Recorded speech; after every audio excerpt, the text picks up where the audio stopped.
Mi senti?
Good morning, everyone.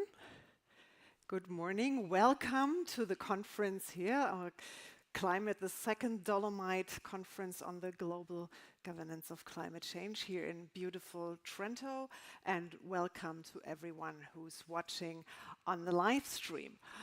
We are here in the Science Museum, for those who can't see that, who are on the live stream, which is really very motivating for this, because we are basically surrounded, we're in this sort of glass cage, surrounded by school children who learn about science, who learn about the future, and it's actually, yeah, those school children, this generation is what we are hopefully doing this for. We are in the coming 3 days going to develop solutions for the global governance of climate change. That's what we are here about. But first, let me introduce for institutional greetings, Flavio De Florian, Rector of the University of Trento, and then Francesco Billari, Rector of Bocconi University, who speak to the hosts of this conference.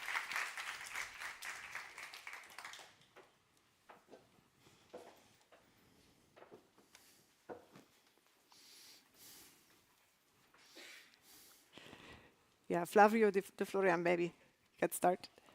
The first, thank you very much. First of all, good morning to everybody. It's really a great pleasure for me to welcome you in Trento for this important conference, the second edition. And I would like to thank the organizers and all the people involved in the organization of this event for this opportunity. And I would like also to thank in particular the colleagues and friends Dino Zarzi, Bruno Maione, contributing to the event. Climate change is for sure something very important for the society, but it's very important also for our university, and I guess for the universities in general, because we are involved both in research activities trying to mitigate the consequences of climate change, and also in educational program. We have programs in meteorology, and we include topics related to climate change in many other courses in our university, also not only in scientific area, but also more in general, because it's something that our students are asking for in many different areas. It's a topic for sure very, very important for the future.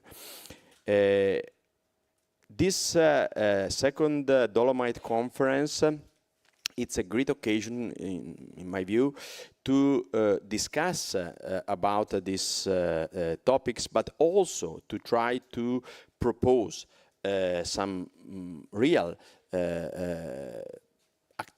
some projects or activities which are able really to impact the climate change and the consequences of the climate change.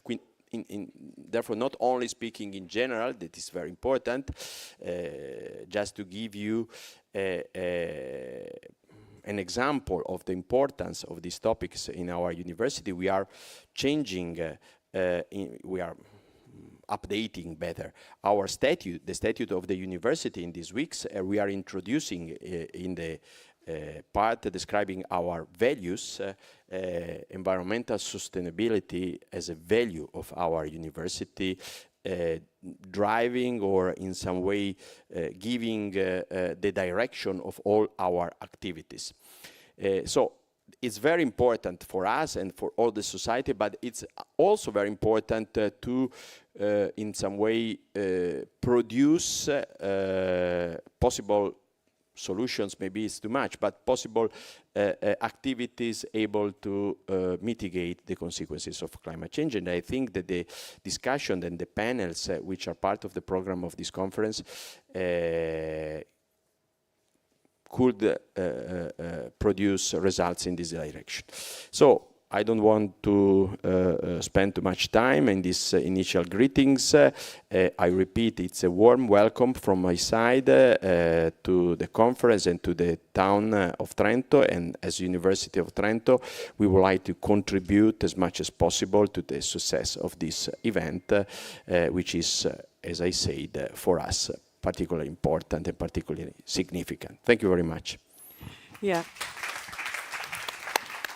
Yeah, thanks a lot. And it's extremely important that future generations and the students get acquainted, like all students in all subjects, get acquainted with the challenges of climate change and what to do it, because it's actually the biggest, the largest predictable risk that humankind is facing. And there's lots of creativity in there, lots of potential in the solutions as well. Yeah, Francesco Billari of Bocconi University, one of the the partners, university partners. Thank you very much, and I'd like to welcome everyone. I'd like to thank Vision a lot for the driving force, for being the driving force behind this conference, and AXA and Autostrade del Brennero for supporting the conference. It's the second year that Bocconi is a scientific partner of this conference, and it's my first year of being a rector. I'm very proud of being able to contribute to this, in particular through our students. So universities, if we want to think about a broad goal, universities are about changing lives of individuals and changing the world through research and third mission. So if we think about sustainability and thinking about future climate change and how to deal with challenges on climate, universities can do something with teaching and education, something with research, and something on themselves, like my colleague, rector of Trento just said. We can commit ourselves to being a sustainable university, which also Bocconi is doing. We have, in partnership with Polytechnic of Milan, with the Politecnico, and I like to thank them as well, we have developed a new master in transformative sustainability, and the students of this master are a main motor of this conference, because they have worked together with Vision and other experts to craft the background ideas on 4 different topics. They will act as a rapporteur. And this is the second year the master is active, and it's the second year of the conference. So it's a particularly fortunate connection for us. It's an interdisciplinary, inter-university Master of Science, where we put together data, economics, management, material science, engineering, and all the kind of soft to hard science aspects of climate change. We are contributing also through research, of course, everyone with their own skills. So we hope to think about the key word of this conference. We hope to contribute to a better future. We are sure our students will be key players in finding some solutions, practical, maybe working for business or institutions. So the practical solutions do not always have to be at a global level. They can be local or institutional. And this is what they will be trained for. This conference will help students, not only ours, I hope, to think about being active. And of course, then they can also make a potential contribution to changing the world, because the platform will be presented to the COP28, and maybe a small impact to the COP28 can be magnified and become a big avalanche, which we normally don't like in the mountains, but in this case, in this case, we can think if it's a positive and a controlled avalanche. Sometimes we want to provoke avalanches to prevent worse situation. It would be fantastic if what comes from this conference generates one of these controlled and positive avalanches that gives us more hope for the future. Well, thanks a lot. As a mother of 2 children who will start university next week, I will take that home with you. Universities are there. The purpose is to change lives and to change the world. I really like that. Thank you so much. Yeah, and thanks a lot. Also, you already mentioned this to the main sponsors, the founding partners, AXA and Autostrade del Brennero. And also, he's very shy today. Francesco only will enter the stage later, but give a big hand to Francesco Grillo, who is the head and heart behind, and the mind and the heart behind all this conference. And yeah. for the Envision think tank, who's actually the head and the mind and the heart of Vision think tank as well. And so I'll call to the stage now my colleague Rohinton Medora from Toronto University and McGill University. And yeah, we'll both talk a little bit about the conference and about the principles, because this conference is not just for like sitting in a chair, sitting around, taking notes, but it is about more than that, Rohinton, right? Well, thank you, and good morning, everyone. It's good to see so many of you again. If you've been here twice, you're a veteran of this conference. And thank you also for those of you who are joining us for the first time. It is part of your problem issue about the controlled avalanche. I think this will grow over time. Let me just spend 3 or 4 minutes setting the stage on why we are here. And correctly, it's the vision of many people. And again, I also want to acknowledge Francesco and the team and the sponsors. 4 quick points before we get into the program, which Alexandra will cover.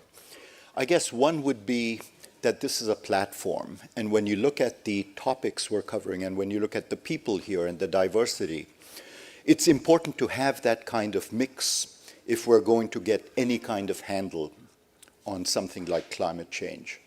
I think the title of this conference and the ethos behind it also says a lot, which is actions beyond words. And so that leads me to my second point. Different groups and institutions, culturally and intellectually, have their own ways of approaching climate change. Universities are an important part to generate research, but they do so with rigor and often with a disciplinary stem. International organizations have their own way of approaching things. Governments have their own way of approaching things. But it's important to sometimes mix all of those. And I think what we try and do in this conference is to bring those different approaches together and see what we can get that is even richer than those very strong individual approaches. The third point, which then derives from it, is, I would say, one of the signatures of this group, and it was clear in the opening remarks as well, the presence of young people. Climate change is an issue that's multi-generational. And most processes, especially in democracies, are not very good at including the voices of people who are not present. And climate change is the perfect example where even well-meaning people are not going to get it right if we don't hear in some way from people who are not with us, either because they're too young to vote, or in some cases not even born. And so I think having that presence of the next generations is important. So the partnerships with the universities, the colleges, and that kind of youth is I think, central to what we want to do. And the fourth and final point I guess I'd make is that given the bandwidth that climate change covers from local to global, I hope you find, and this is the point at which I turn over to Alexandra, I hope you find that the program actually covers that ambit. It's a large and daunting one, but if we don't get it right from local all the way to global, we're not going to deal with something as vexing as climate change. So I'll stop there. Thank you, Rohinton. I don't need to. I'm mic'd up. Yeah, thank you so much. And Rohinton said these important things. This conference is definitely interdisciplinary. It's interregional, not only international, but it's also connecting regions, and it's also intergenerational, because we have we have students here, we have older people here, we have very experienced people here.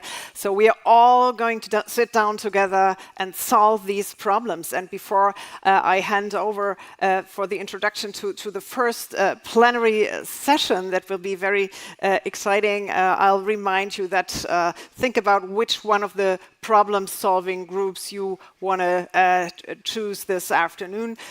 You've already introduced, or you've already made up your minds maybe, but there's group 1 that is beyond ESG, so measure less and measure better. I think we are all interested in that.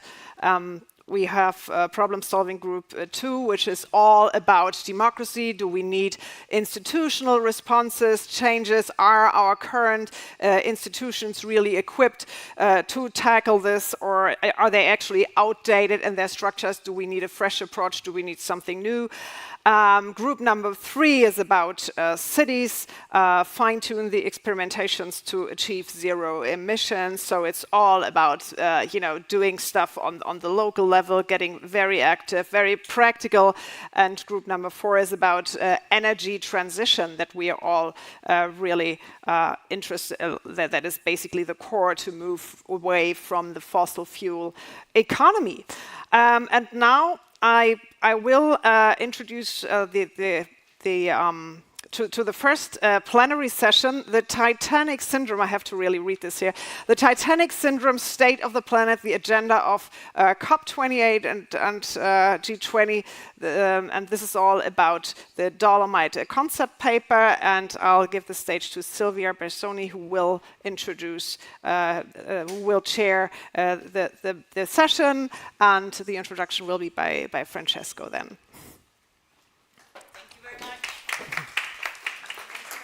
Big round of applause for Alessandra, who kick-started the conference in a perfect way. I have to be very honest with you. When I was first presented with the title of this roundtable, the Titanic Syndrome, I thought, how can I kickstart the conference where we'll be talking about solutions, where we're asking to generate a different debate with this note? And the answer is simple, and this is exactly the point, because as humankind, we are optimistic by nature. And if you put optimism along with hope, along with urgency, well, I think they are the 3 most vital engines to changes, innovation, and growth. So where do we stand now? Let's admit that some progress have been made. 2023 will be the first year in which green technology investment will surpass $1.7 trillion. Oil investments will be less than solar ones. We will add 440 gigawatt of renewable energy. We had the IRA, we had the Green Industrial Deal, and we hope that countries will make their ambitious contribution at COP28. But, and this is the but, it's not enough. And Pope Francis yesterday was very clear about that, with its updated version of the famous 2015 encyclical. He said that we are near a breaking point, that some damages are already irreversible. The IPCC is telling us that if we don't cut CO2 emissions by 43% in the next 7 years, 1.5 target will not be alive. And if you think about our economies, we are sitting on the equivalent of 250 million barrels of oil, gas, and coal, who needs either to be replaced or decarbonized. So this is the point. It's a monumental task. It's multidimensional. It's multi-stakeholder. It's multi-technology. But it's a very first opportunity of growth and innovation, I think, since the first industrial revolution. So it's needed that a full inclusivity work will be done. It means every actor should be on the table. And we need new leadership, and we need new leaders. And as Edward de Bono was saying, he's the inventor of the lateral thinking, complexity means a distracted effort, while simplicity is lying on a focused effort. So this is exactly what we will be trying to do the next hour. So with this said, I'm very honored to welcome on stage Francesco Grillo, who is the director of Vision Think Tank. Francesco, welcome, of course. This is your stage, but welcome. And then Barbara Kolm, she is the vice president of the Austrian Central Bank, director of the Austrian Economic Center. Barbara, welcome. Martin Powell, AXA Group Head of Sustainability. Martin, welcome. It's great to see you here. You have already seen him, Francesco Billari. He's director of Bocconi University. Enrico Giovannini, who is not here, unfortunately, but he's connected remotely. He's the former Italy Minister of Infrastructures and Sustainable Mobility. And of course, he's the co-founder and scientific director of ASVIS. And welcome to Fabrizio La Pecorella, Deputy Secretary General of OECD. So I think you can all be seated. And Francesco, I'll leave you the stage. Okay, thank you very much, Silvia. Welcome everybody. I will not repeat all the thanks to founding partners, universities, Bocconi, Politecnico di Milano, University of Oxford, University of Trento. Let me also welcome, by the way, our friends from Al Jazeera, from Sky News Al Arabiya. Really, we are very happy to have you here. But also we have a strong, quote-unquote, delegation from India, from Africa, we are partnering with Brazil, so we will have Eric Berkloff from Beijing, Sharmini from INET, from New York, from the United States. So the conference is really becoming global. It's a global conference that happens to take place in one very beautiful, very fragile, and very resilient location that is the Dolomites, to which I'm very, very affectionate. So let me just give you some of the main message of the concept paper. This concept paper is to be meant as a live sort of organism that is it's a collective problem-solving exercise that we are basically drafting with, well, first of all, the students and the faculty of Bocconi and Politecnico di Milano, that I thank a lot.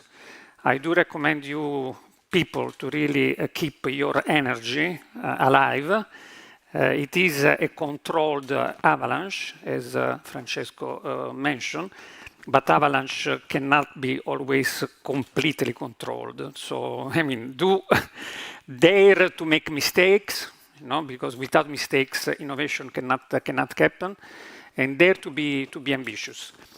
So, having said that, some key message from the concept paper that will then produce a manifesto of the Dolomites. This is the thing. Okay, good. Okay. Okay, so the Don't Look Up syndrome. This is another Leonardo DiCaprio and Kate Blanchett movie with Titanic. Okay. The Don't Look Up syndrome, we'll talk about that in a second. Climate change fatigue, the big probably difference vis-a-vis the first Dolomite conference is that public opinion, European public opinion, American public opinions, the West is getting a little bit less passionate about climate change. The situation is completely different in the so-called global South.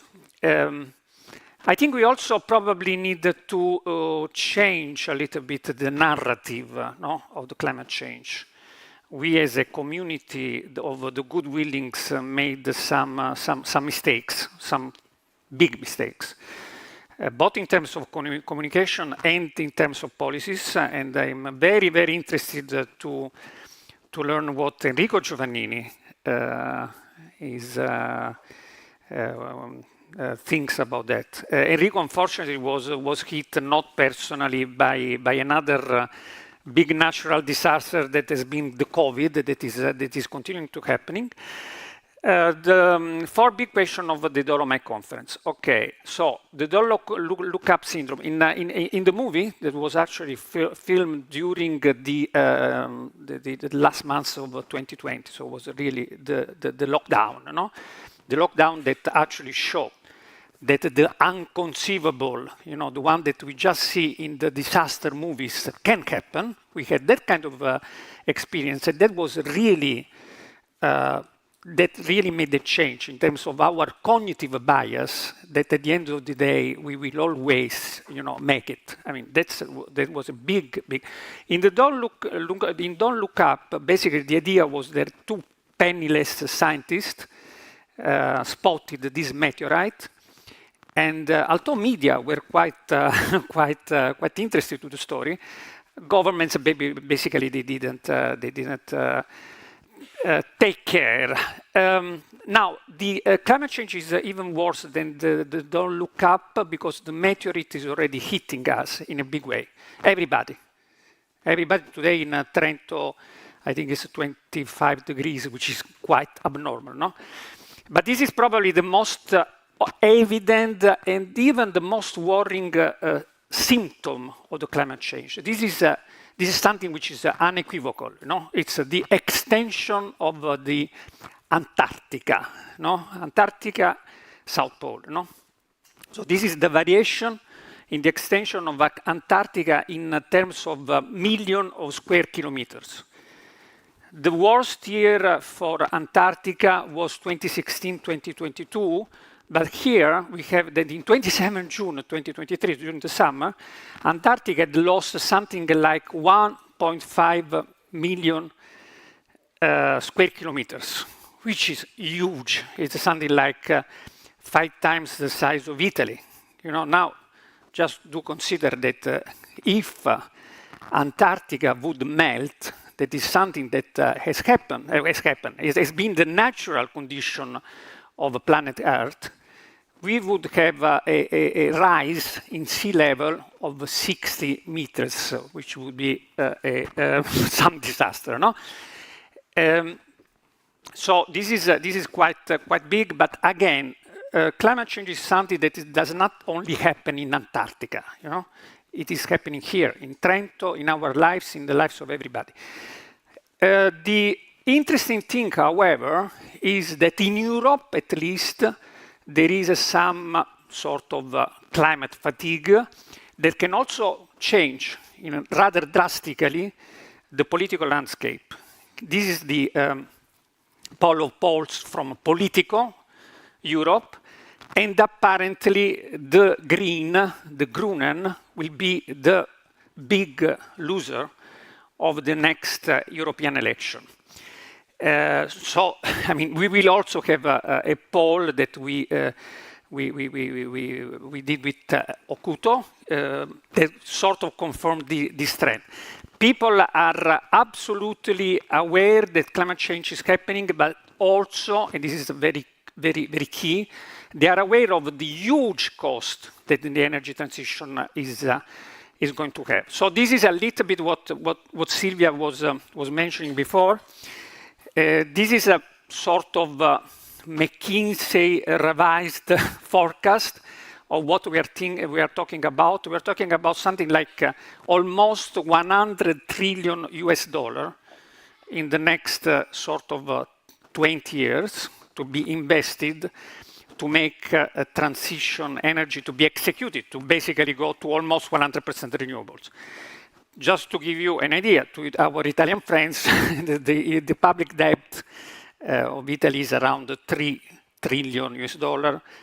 US debt is something like 12 trillion $, if I'm not wrong. So this is a huge amount of money.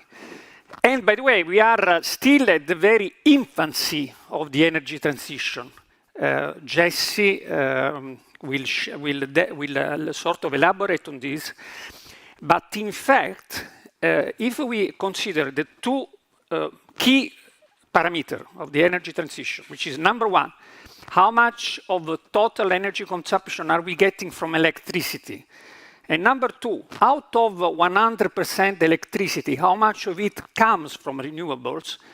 The improvements has been really rather small in terms of percentage. Absolute numbers, of course, are different. In 23 years, after 22 COPs. So we are really at the very beginning of energy transition. Although this situation is very, very different in different countries. Kenya, Brazil, Norway are getting 90% of their energy from renewables. Quickly, this will go directly in the pockets of citizens. This is for Italy. Our estimation is just that the update of the residential buildings in Italy will cost something like $500 billion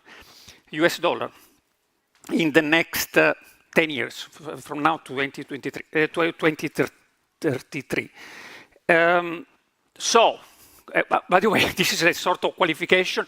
I mean, it is true, but we know that you will find 3 qualifications of the narrative of climate change that we are proposing. But it is true that climate change, as we all know, does not happen just because of Homo sapiens.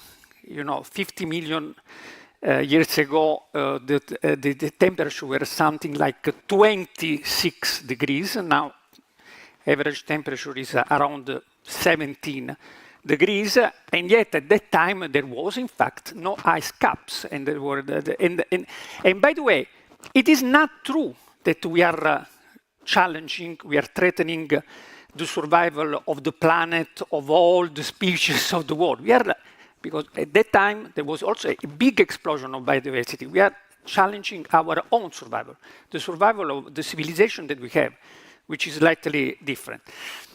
Okay, the 4 big questions, then I stop, of the conference. Number 1, is there a way to make international decision-making both quicker, much quicker, and inclusive?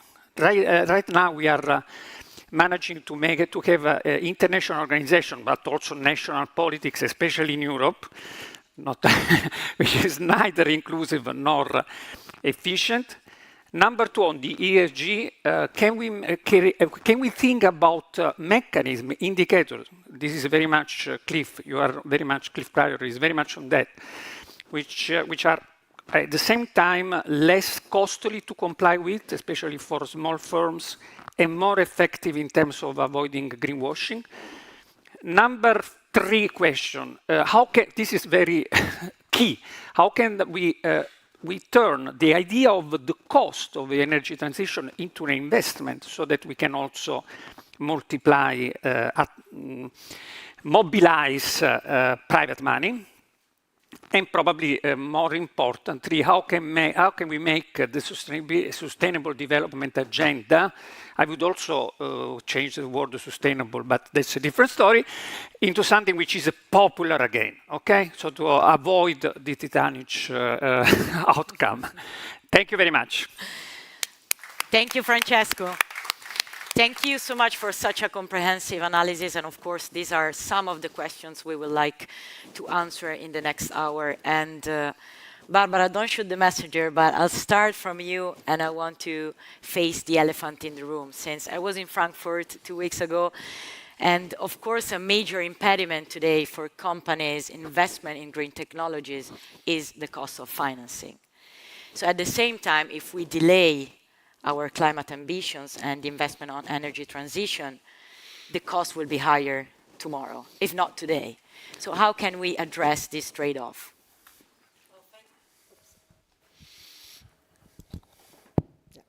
Thank you very much, Silvia, for the question, and thank you for having me here again in beautiful Trento. The elephant in the room has been there for at least ever since the great financial crisis, but I would say it has already been in the room since the beginning of 2000. When the interest rates were starting to getting low or beyond or to zero, or at least for refinancing towards below zero. So this is a big issue and a big problem for the first time that needs to be solved. And finally, and I have to address that, eventually the European Central Bank started doing that, but way too late. The Fed was a year ahead of time, so this helped the industry and helped the companies to finally start investing again into alternative technologies and into the markets. One thing. Second thing, as you mentioned, the elephant in the room is also regulation.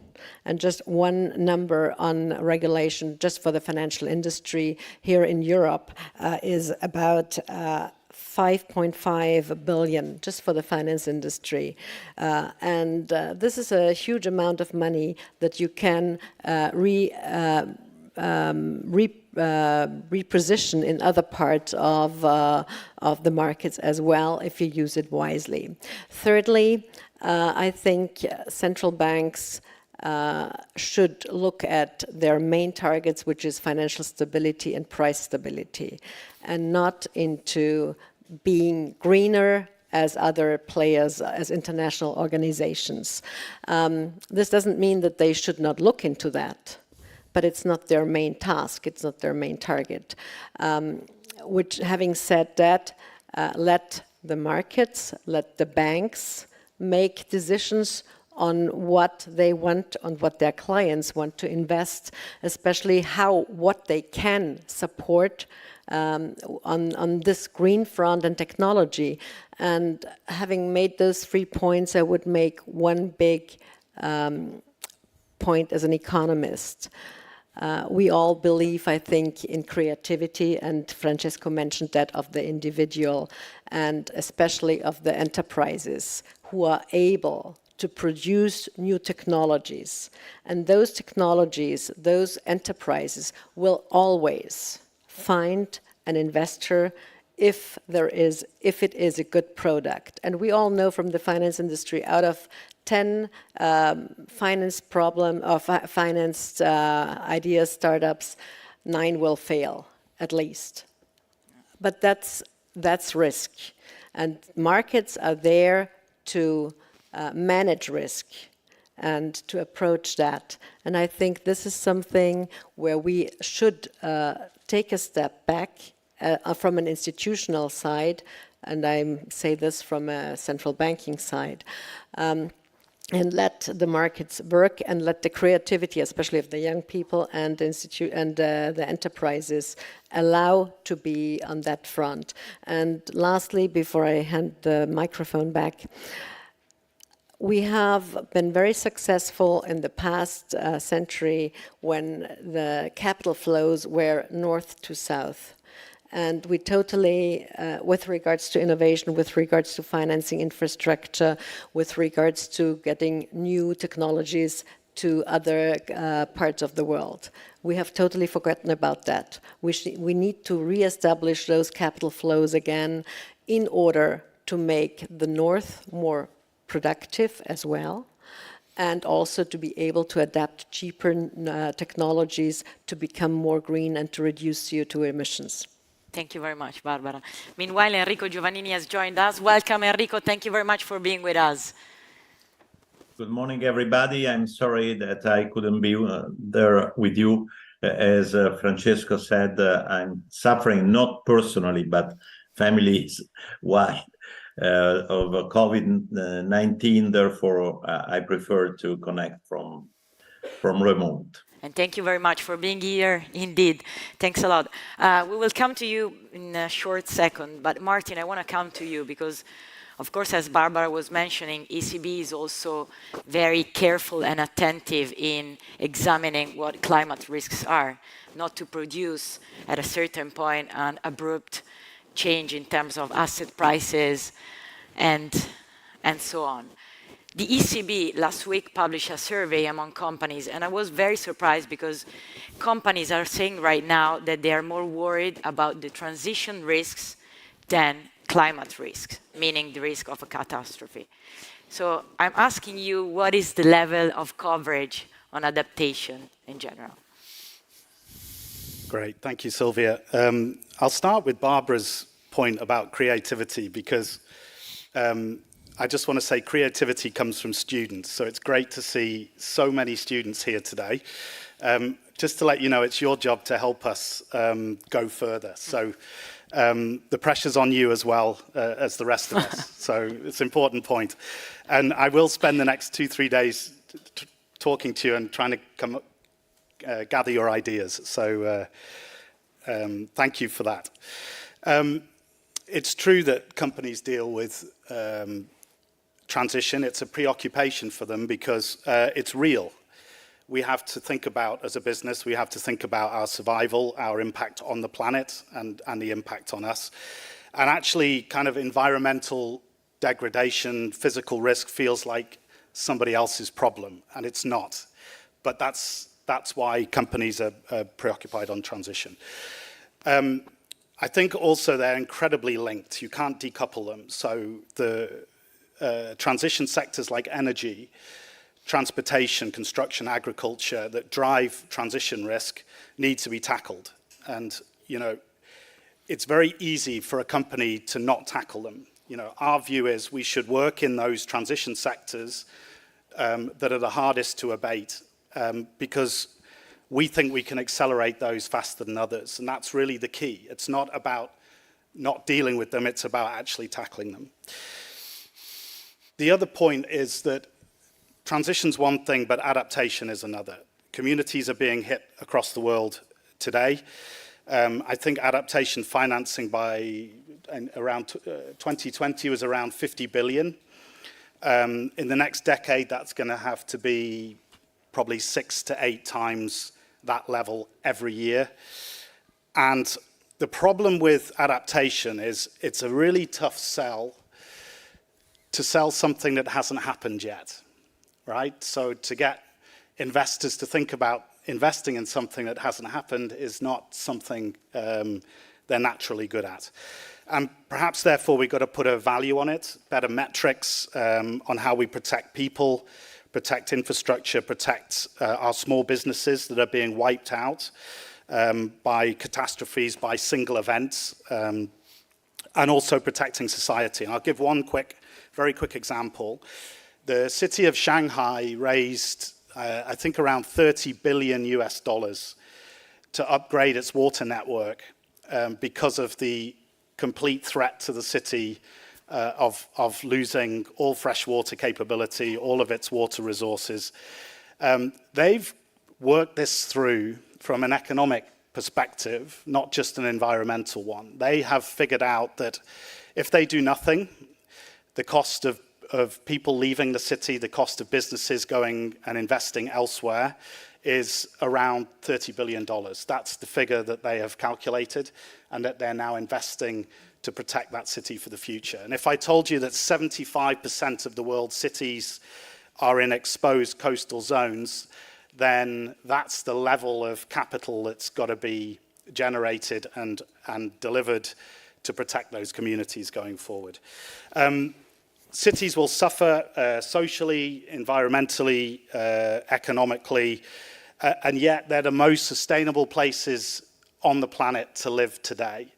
So if you can no longer live in a city because it gets flooded and you move to a rural area, you're going to increase your carbon use, not decrease it. So actually, urban living is the thing that we should protect the most. And I read a New York Times article that said that 50,000 people had left New York City last year. I think that's the first time probably in my life that there's been a retraction, a shrinkage. So in theory, if those people don't go and live in another city, the CO2 footprint is going up. It's as simple as that. And then final point, we look at technology a lot, and I think it's great. Technology that exists today will solve 50% of this problem, but we're not solving it to the rate we should. So looking at new technologies, new ideas is great, but we should figure out how to deliver at scale and faster the technologies that exist today. But I also believe that nature-based solutions are going to factor hugely coming forward. You can abate, store, take care of a lot of carbon with some very, very sensible nature-based solutions, which actually have a huge number of additional co-benefits for society, for ocean life, for the communities also that rely on nature-based solutions. So it's something we're looking at. It's something we all need to start looking at. We can't just focus on mitigation now. We have to move along that climate continuum. Thank you very much, Martin. And of course, since we are speaking to the young, we can say that your job right now is one of the most difficult because you have to anticipate multidimensional risks. So this could be, you know, a good kickstart to problem solving and to the discussion that we're having these days. Francesco, we were mentioning about New York. It's not just New York because there is a fil rouge between climate crisis and population change. So climate migration is one of the most urgent issues we are facing. What is your take on that? So thank you very much and welcome everyone again for those who have been there before. there's a list of fastly depopulating areas in the world. Puerto Rico, for instance, is one of the fastest depopulating areas or states in the world, and that's as a consequence of a crisis. So there are two points I'd like to make. First, we start from data. It is very important that we start from data. We saw the presentation and the paper elaborated by Vision and Francesco Grillo. It is important that we start from data on climate, on population. It is important that the public understand this data, and here we have a literacy challenge all the time, and it's part of our jobs to make sure that these data are understood. It's even more difficult for central banks because they have to understand inflation, which is a bit more... Very difficult. But of course, temperature is something ideally everyone can touch. So what do we have to do? And here I like to make a nice parallel, not so nice maybe, but let's say a parallel between climate change and migration. So it is important that topics are on the agenda. Sometimes in order to put topic on the agenda, we have something that is called emergency framing. So topics, challenges, issues are framed as an emergency. I have to say, this is normally done on two sides of the political spectrum. On the climate side, the emergency word is usually pushed by Greens or those who are kind of progressively fighting against climate change.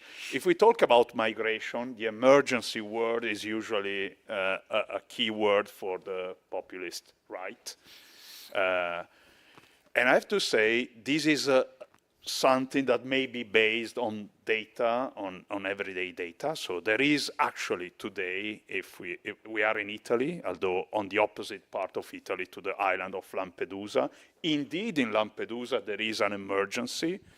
However, in Lampedusa 10 years ago, there was already a tragedy with a boat and hundreds of people dying to cross the Mediterranean. So the fact that we are again in emergency after 10 years, it's not a signal of an emergency, it's a signal of a structural issue, which is a structural migration issue. It's a structural imbalance in population between, in particular, the north and the south of the Mediterranean, so the area where we are now. So the fact that we frame continuously a problem as an emergency frames the problems as a perma-emergency, which is a term I like to kind of substitute the perma-crisis idea to the perma-emergency, because perma-emergency is not necessarily a good idea to frame a problem. If we are always in emergency, we answer with our belly, we answer with a fast, reactive system, which we have to do in face of an emergency. We have to do today if we are in Lampedusa to save people, if we want to save people, hopefully we won't. However, if after 10 years we are still in the same situation, it means that we confused a structural problem with an emergency problem. We are permanently in an emergency, and we are shouting emergency. We are putting emergency crisis law in action, and there's been a number in Italy on migration, and this is not necessarily the right approach. The same is true for climate. We know there's many emergencies. However, we run the risk that if we continuously shout emergency and we don't think about the structural forces, we may reach some ideas. Every summer we can point to the fact that, oh, now we have the warmest summer, people have died. 10 years ago, as a parallel, 10 years ago there was a Lampedusa boat with hundreds of dead people crossing the Mediterranean. And there was the canicule in Paris, which was a very hot summer with thousands of mostly older people dying because of extreme heat. Then, of course, there is some adaptation, and we say during the summer, maybe dear elder, go to supermarkets. There is air conditioning, which has some CO2 consequences, but still, for the moment, it's a good idea. And this was an emergency to be faced. So the parallel here is let's make sure we look for structural parts in the data. We take away the noise, and we give policy answers to the structural part. And this is what I hope our students will contribute to. Thank you very much, Francesco. So Enrico, I'll come to you. Francesco just mentioned it. In Europe, we are experiencing a social pushback on climate agenda. And we have seen it in France, where Macron asked for less rules, in Germany, on the auto sector, in Sweden, in UK, where climate targets have been delayed for 5 years. So people are starting associating green transition with higher cost. So how can we put the sustainable agenda back again, and how can we give more consciousness about the risks and opportunities? Thank you. I have to say that I don't have any fever. As I said, I don't have COVID, but I was under shock after the publication of the Esortazione Apostolica by Pope Francis yesterday. I don't know if you have read it. He, in a nutshell, is saying, what are you waiting for? How can you still be a negationist, or anyway, against science? How can you think that business as usual can fix these problems, which are not just environmental problems, but are mainly social problems? Well, I start from here because I think that about mistakes that were made in Europe in particular, I think that we were wrong in calling the Green Deal and not just the Green and Social Deal. Then we had to add the just transition word in order to explain that we didn't want to leave people behind. But actually, the reality is that what we are trying to do is to save people. Let's put climate change for a second outside of the discussion. In Europe, we have 300,000 premature deaths due to pollution. If you switch from climate change to pollution, all the objections about the fact that China, India, United States should fix the problem would disappear immediately, because we have to fix a problem that, of course, is also part of the climate change story, but is about people. We don't want just to save the planet, that would be already a great thing. But we want to save the planet to save the people. And frankly speaking, I'm a little bit tired of hearing institutions, including, if I may, central banks and companies and so on, to say what they have said for a lot of time. The prices, relative prices, will adjust, that markets will fix the problem, and so on and so forth. In his report, now going back to 16 years ago, Sir Nicholas Stern, so not dangerous communist, I would say, said that climate change is the most important failure of markets in the history of humanity, which is true. And we still do not see markets pricing in the right way risks and benefits. just to give you an example, I know I discussed with experts from central banks about their attention in creating distortions in markets, for example, running the monetary policy. And there was a big discussion after the talk by an ECB representative saying that ECB was thinking about selecting bonds through which running the monetary policy in order to take into account the green, let's say, approach of those companies. And this person was killed because, of course, the neutrality of monetary policy cannot be put under discussion. But the markets are biased. So why should we be so worried about counter-biasing, if you wish, the markets which are biased now?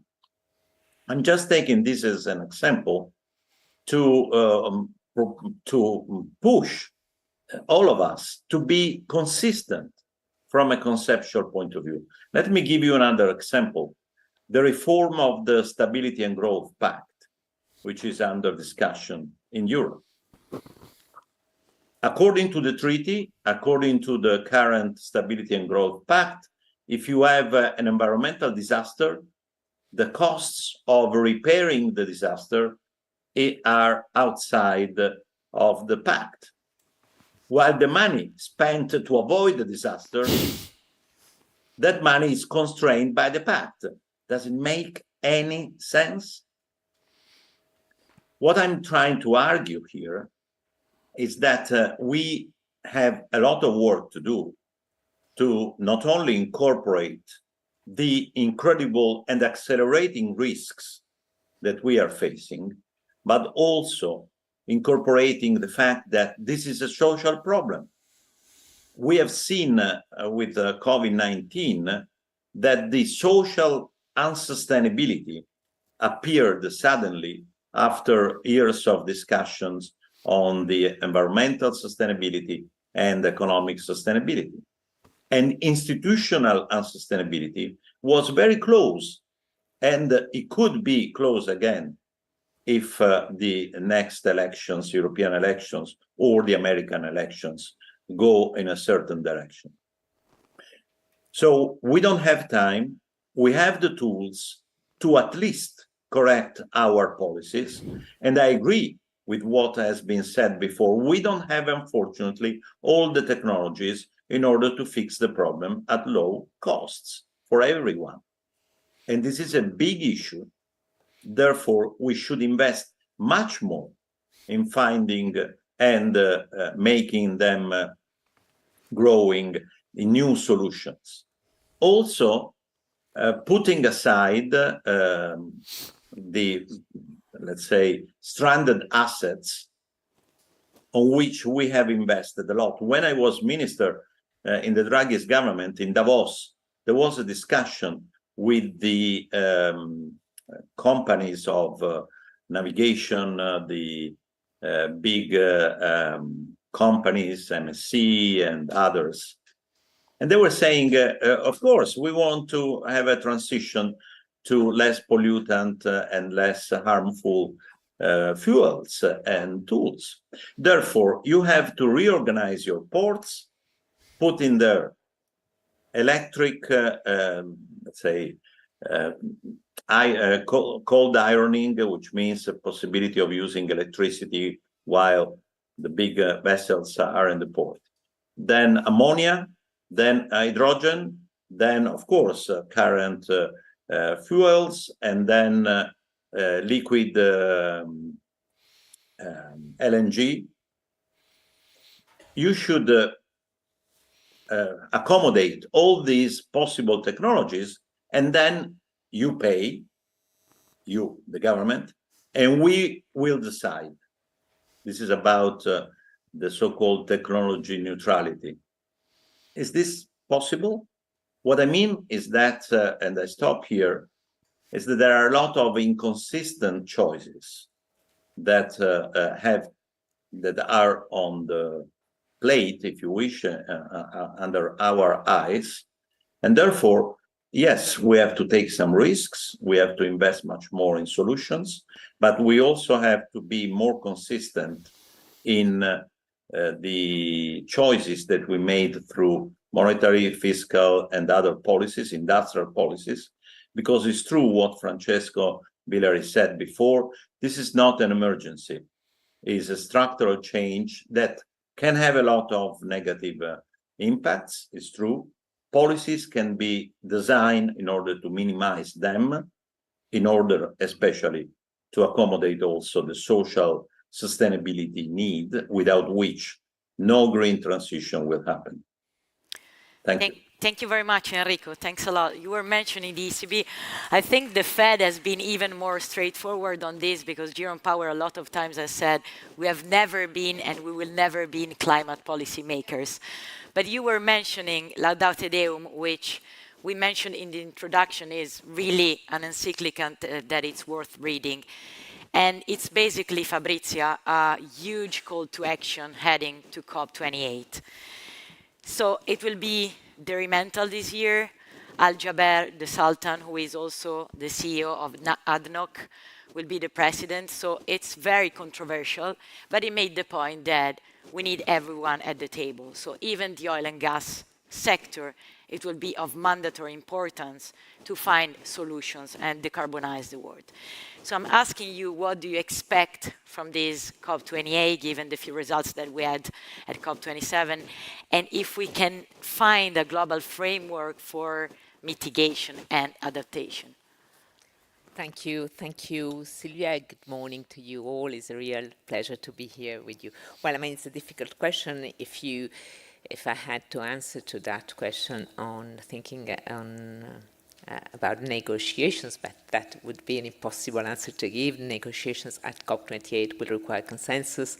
It's very hard to predict what the outcome will be.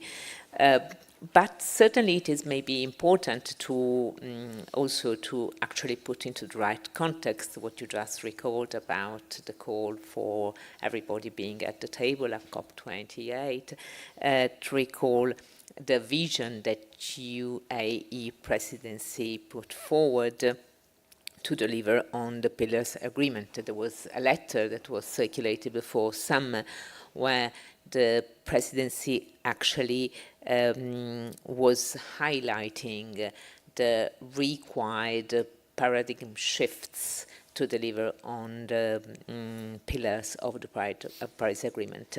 And let me recall what these four shifts are. We need to fast-tracking the energy transition and slashing emission before 2030, transforming climate finance, putting nature, people, lives, livelihoods at the heart of climate action, and ensuring an inclusive COP. Now, reading this, I was so pleased, rereading it, I read it in July, rereading it, I was so pleased because I really think that there is a huge potential for the Dolomite manifesto to contribute to that. It's wonderfully aligned with the envisaged paradigm shift. And this is good. This is really, really good. Now, I mean, what we do expect, against this background, what we do expect, we cannot predict the outcome, but we do expect progress, certainly on the mitigation work program, which was established at COP26 to scale up mitigation ambition and implementation. We do expect progress on the conclusion of the global stocktake. We do expect constructive negotiations on that they have to read, it's impossible to remember, new collective quantified goal for climate finance. This is an initiative that will supersede the 100 billions target agreed in 2009. And finally, we do expect progress on the dedicated loss and damage fund. There will be, but I mean, the the deliverables, the outcome of COP28 beyond negotiation will also be, in terms of all the numerous events that will be there. The OECD will be part of many of these events. I mean, for example, we will be a part of a new initiative, the launch of the Climate Club. The Climate Club is a new initiative that was taken by the German presidency of the G7 at the end of last year, focused on industry decarbonization, and that will be, for which the G7 has asked the OECD and the International Energy Agency to act as a secretariat, and will be launched at COP28, among other things. So, I mean, a lot,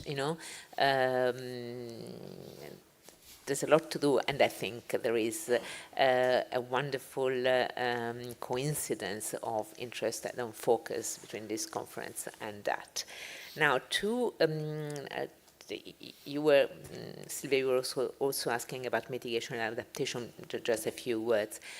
At least at the international level, in the international debate, I mean, these two things that are certainly, two goals that must be pursued at the same time. Everything needs to be done, to fight climate change, and obviously mitigation and adaptation efforts must be pursued. Now, in the international debate, there is still, a very different perception about these things, and sometimes, the call for engaging in adaptation is actually put forward as something that is in conflict with mitigation, or as an alternative. In conflict is not a complement. Correct.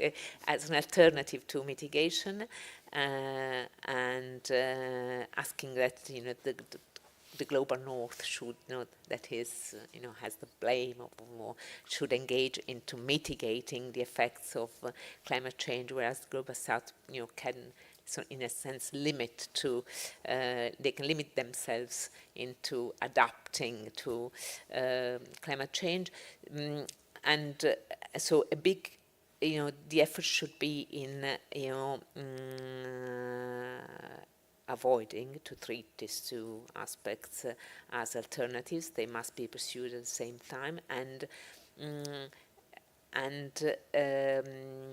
probably the international discourse should, make an effort to identify where is a useful trade union between these two things.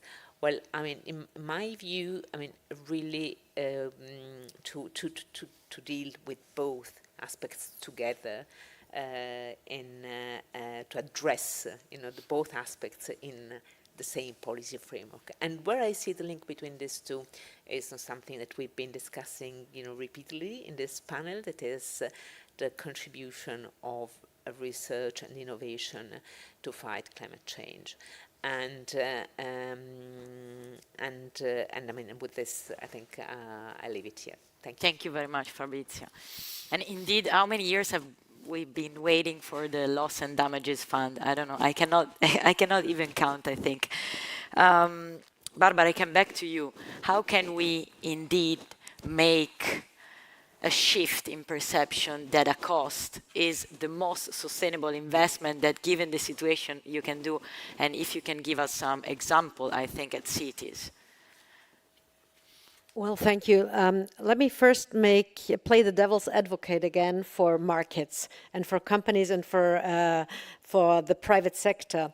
I think we need to allow them to go through the cost-benefit analysis right now, because eventually they all need to survive, they all need to pay taxes, they all have their employees to be fed, and this is something where we also need to be to understand that they do not immediately invest. I see the minister is shaking his head again. I'm sorry, but I'm provoking, and we need to talk about that. So this is one thing. Second thing, we have been discussing top-down solutions for a very long time. I would advocate, again, we should also go from the bottom up. We have been working on the green market revolution actually for a very long time. There are many good examples in place from small companies that have contributed to, in a very positive way, towards climate change, towards CO2 reduction. And those things, the bottom-up solutions, need to be promoted. And I think this is one of the tasks that would probably go to the structural change that you were discussing, structural reforms actually that we need to go through. So the question is, what kind of incentives do we provide? And cities, and we see that at the U4SCC, the United for Smart Sustainable Cities initiative, where we have key performance indicators that look into environmental, social, and governance and cultural issues. And those key performance indicators measure the success of the respective city or community, even a small village, and help the city or the community to measure, on the one hand, their success towards the reduction of CO2 emissions and their digitalization and becoming a kind of a better place and a more attractive place to live. But of course, those things take time, take a while. This needs to be taken into consideration. And since Martin mentioned the kind of fleeing of the cities was one of the, or people leaving cities was one issue, was one result of COVID, of course, because cities were made a very unattractive place to live during this pandemic times. And so we need to get people back after all.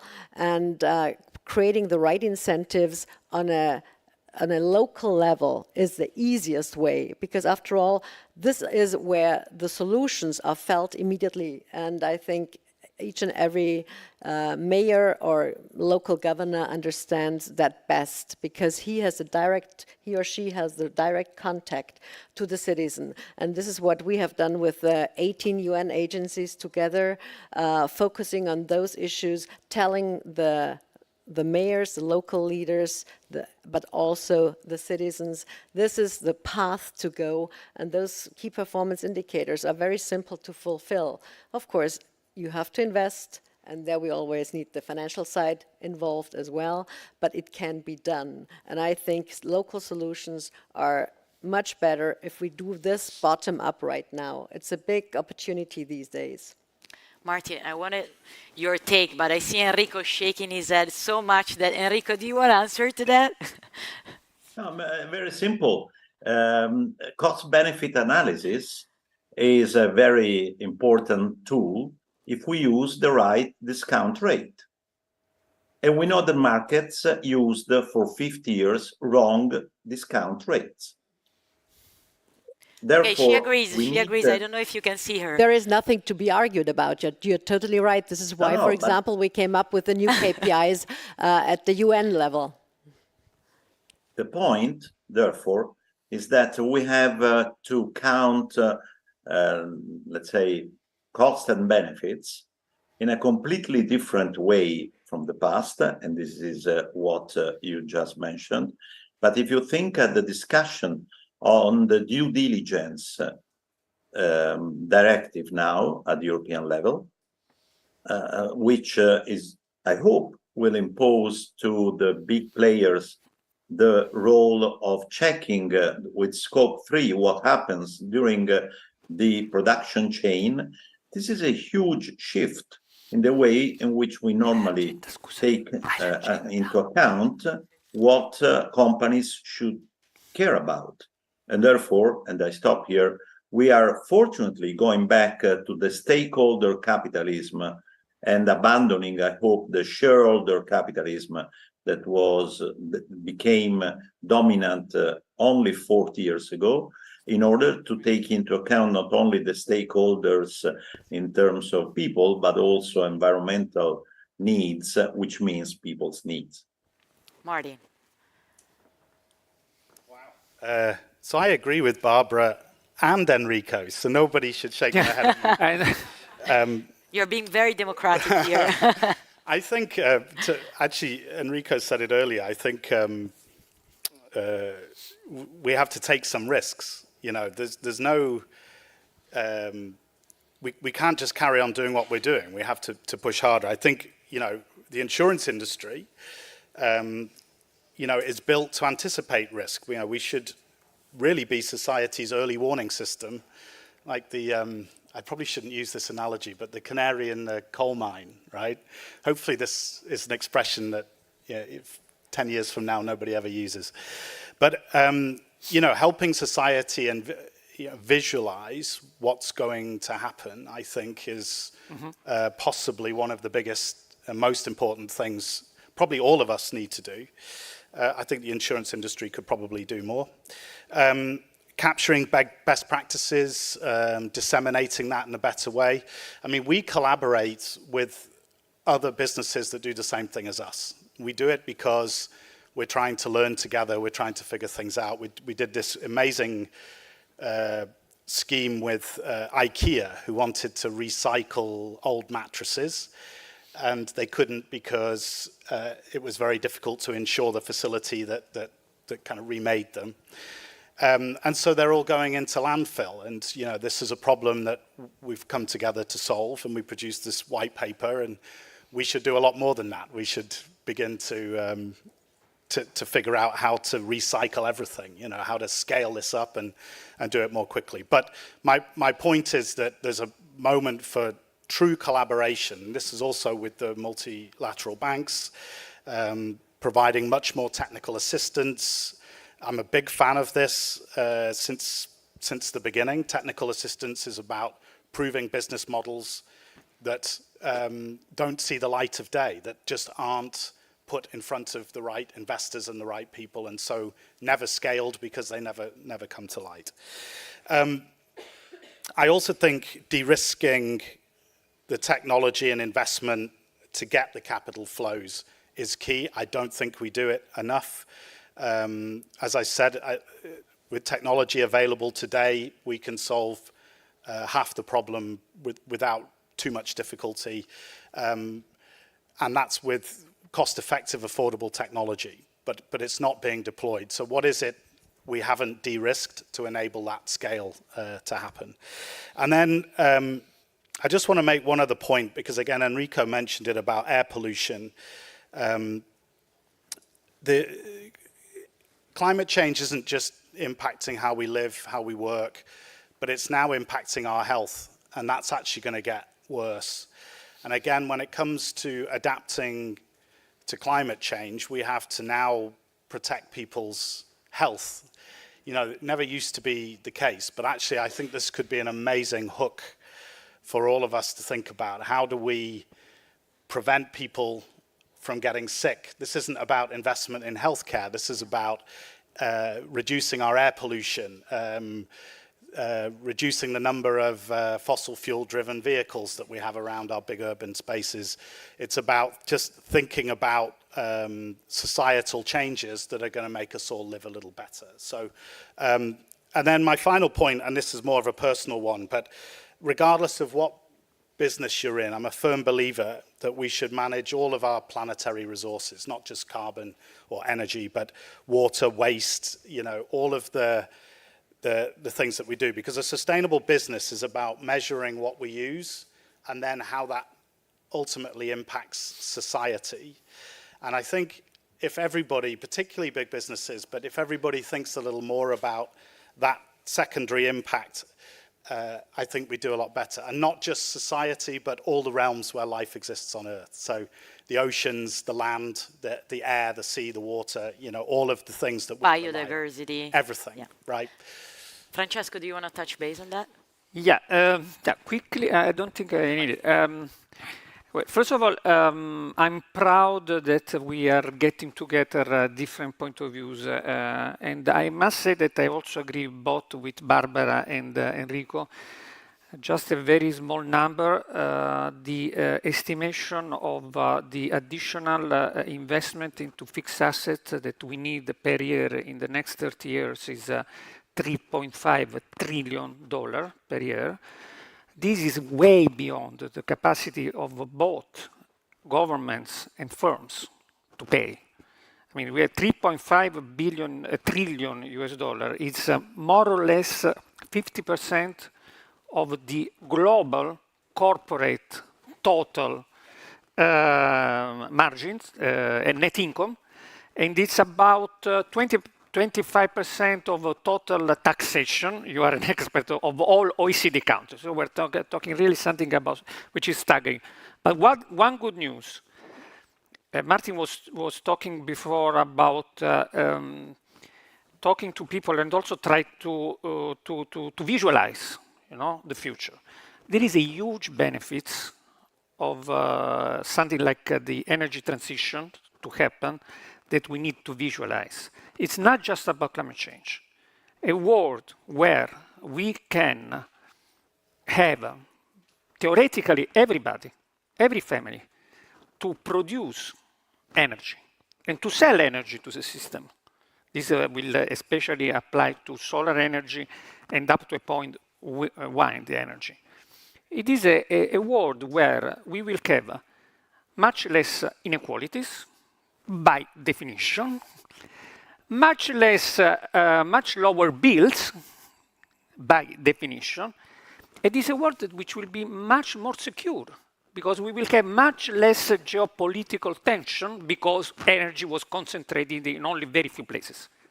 So that's what we want to visualize. We probably also want to realize in one country, can be, I don't know, Kenya or Norway, and see, go there, you media, and see how equal is becoming that society.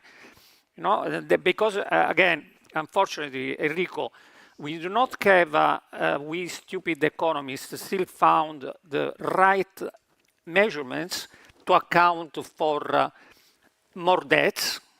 Martin, we don't have that thing, and more illness and cancer and so on and so forth. So we need to really visualize what kind of world we can have in the future. And of course, Francesco, in doing this, we will need major investments in the grid. And these are some of the major investments that we will need. You were mentioning the price tag of this green transition. And Enrico, I want to come to you because, of course, we need private markets, we need capital markets, we need clear frameworks set by governments, we need most effective rules of multilateral banks and institutions. I'm wondering if you do believe that in Europe we have the right instruments in place, and if you can also give us a sense, an analysis, where is Italy now compared to Agenda 2030? Okay, first of all, let me mention that the UN Secretary General put on the table several proposals that will be discussed at the summit on the future next year about the reform of institutional or international financial institutions, redesigning the system of national accounts, measuring progress beyond GDP, and many other things, including the reform of the Security Council. So finally, the UN has put on the table a lot of proposals, and it would be interesting to know what Italy and other countries think about these issues while the debate is focused on fruit, at least in Italy, and in particular on the pesca, as you know very well, which is the latest, most important thing that Italian media discuss about. Europe made an incredible effort over the last 4 years with the new commission. The next report of the Italian Alliance for Sustainable Development that will be published on 19th of October devotes one entire chapter to what has been proposed, decided, and is really impressive. And the European Union has put the 2030 Agenda sustainability really at the core of its work. And notwithstanding that, a lot of work still to be done. And I think that there are 3 points that are particularly tough, and I'm sure will be part of the next European Parliament elections, as we see also in the media today. First, not only the level of public expenditures and taxes, but its composition. We are still financing in Italy and elsewhere fossil fuel activities for a large, very large amount, and we are still pushing some activities that should be abandoned as soon as possible, of course, in a compatible way with the social tensions. The OECD has been very pushy in this direction to eliminate the harmful subsidies, environmental harmful subsidies, in order to move them towards positive subsidies. And here there is something that has to be done as quickly as possible. The second point is the continuation of the investment effort done with the Next Generation EU. And finally, the European Union understood that it's necessary to revise, to change its industrial policies rules, including state aid rules, in order to accompany the transformation of the industrial manufacturing in particular, but in general, the economic system. The third point is how to reduce the costs of the transition on the poorest. Is the Just Transition Fund enough? Of course not. It's not enough. And this is where I see extremely important the discussion that will take place in October, November at the European Parliament on the reform of the treaties. There are very important proposals made by the Committee on Constitutional Affairs of the European Parliament to overcome the veto power of some member countries, to decide to build permanent fiscal capacity, and so on and so forth. We'll see how the Parliament will vote. We'll see how the governments will express their views on this, but it's quite clear that in Europe we need to continue towards the move of some competencies from national to the European levels towards a more federal European Union. As far as Italy is concerned, I just invite everybody to follow the presentation of the ASVIS report just in a couple of weeks. Thank you very much, Enrico. We will all read it with a lot of enthusiasm.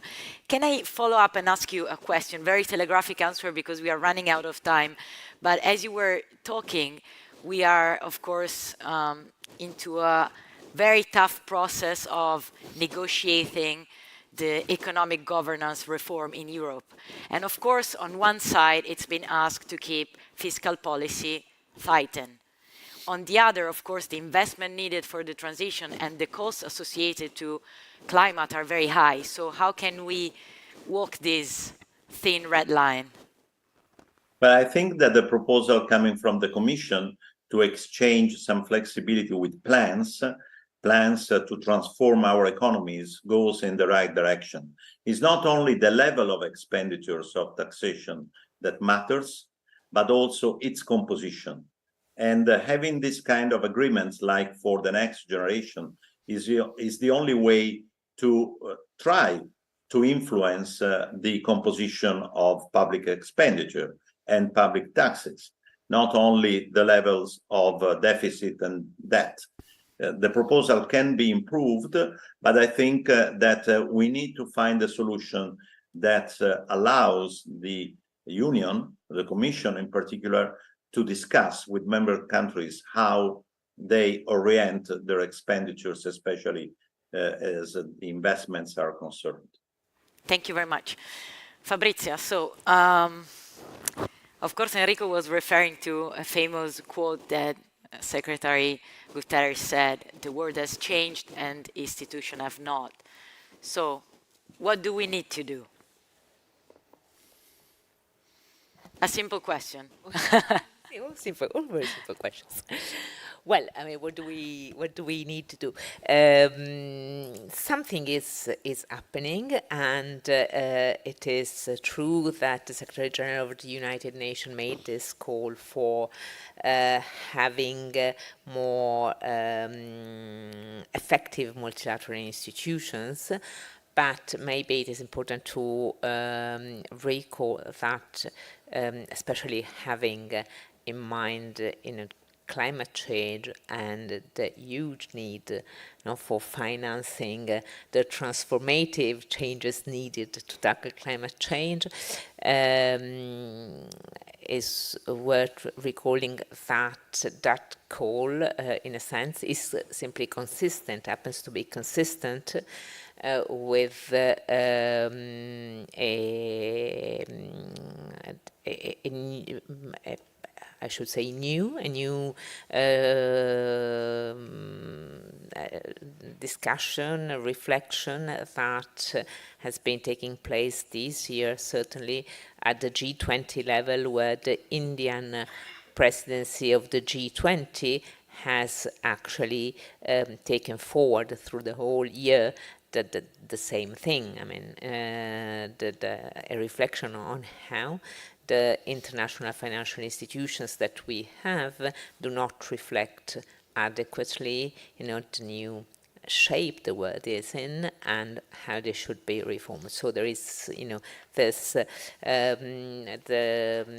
is a reflection on how to reform the role of the Multilateral Development Bank has started at the G20, and I think with the idea of actually addressing global changes in a way to maximize their developmental impact, I think goes in the right direction.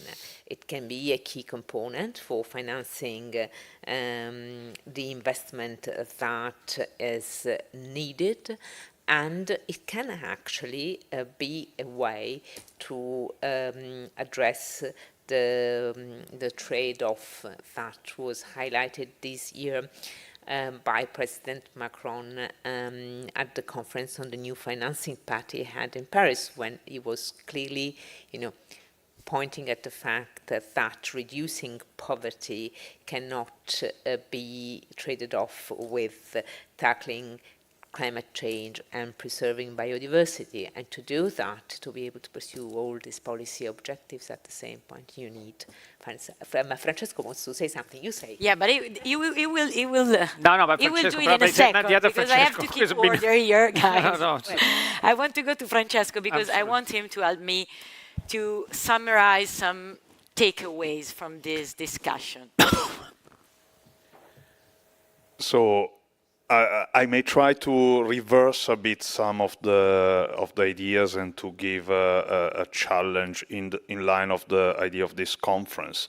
I think we used to think about economic policies, let's say some of the illuminated one, as policies which have to balance the idea that we should care about future generations. So central banks and others care a lot about the level of debt because it will have to be repaid, and macroeconomics was about that, and so on. And then later on we introduced distributional issues, which were somehow neglected, if not for other parts. Now I think we are facing a situation in which we have to understand that it's not only about future generations, it's also about young people who are currently on Earth today. And this has a big implication for the way we design policies. Within the, let's say, the rich part of the world, we had democratic institutions that were designed in a world that didn't have the demographic composition that the world has today. So as a demographer, I like to emphasize that Brexit would not have happened if the demographic composition of United Kingdom would have been the one of the 1960s.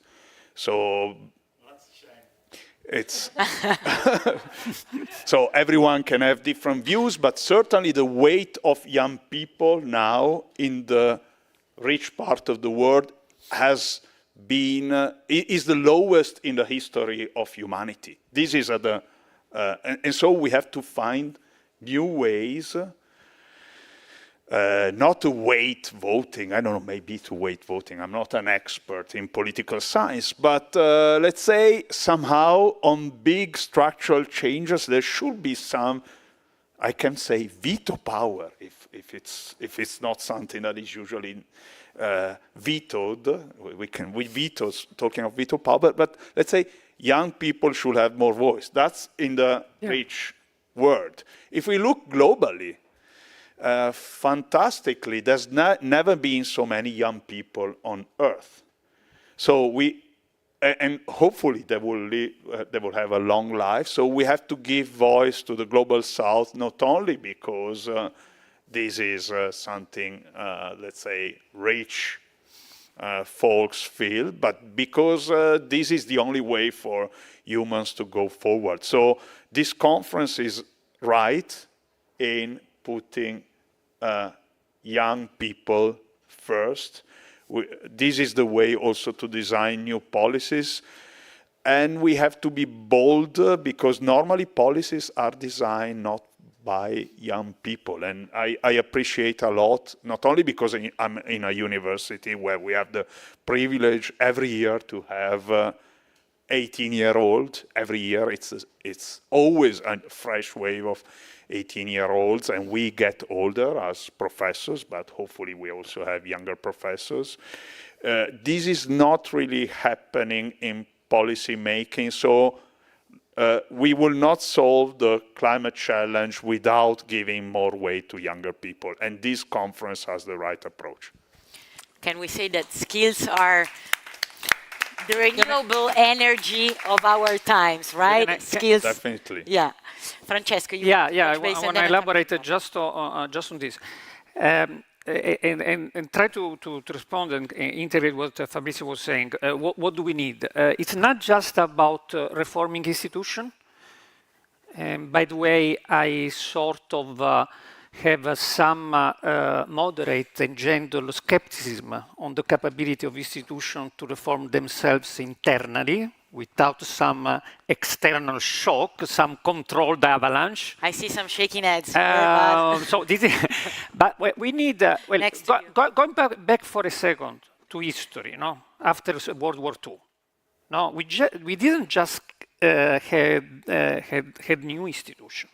We had new semantics, new language, new ways to think to reality, new intellectual instruments, new breed of intellectuals. I mean, it's much more than just reforming the Security Council, which is a huge task. And by the way, the debate on reforming the Security Council started with the Security Council was established in 1948.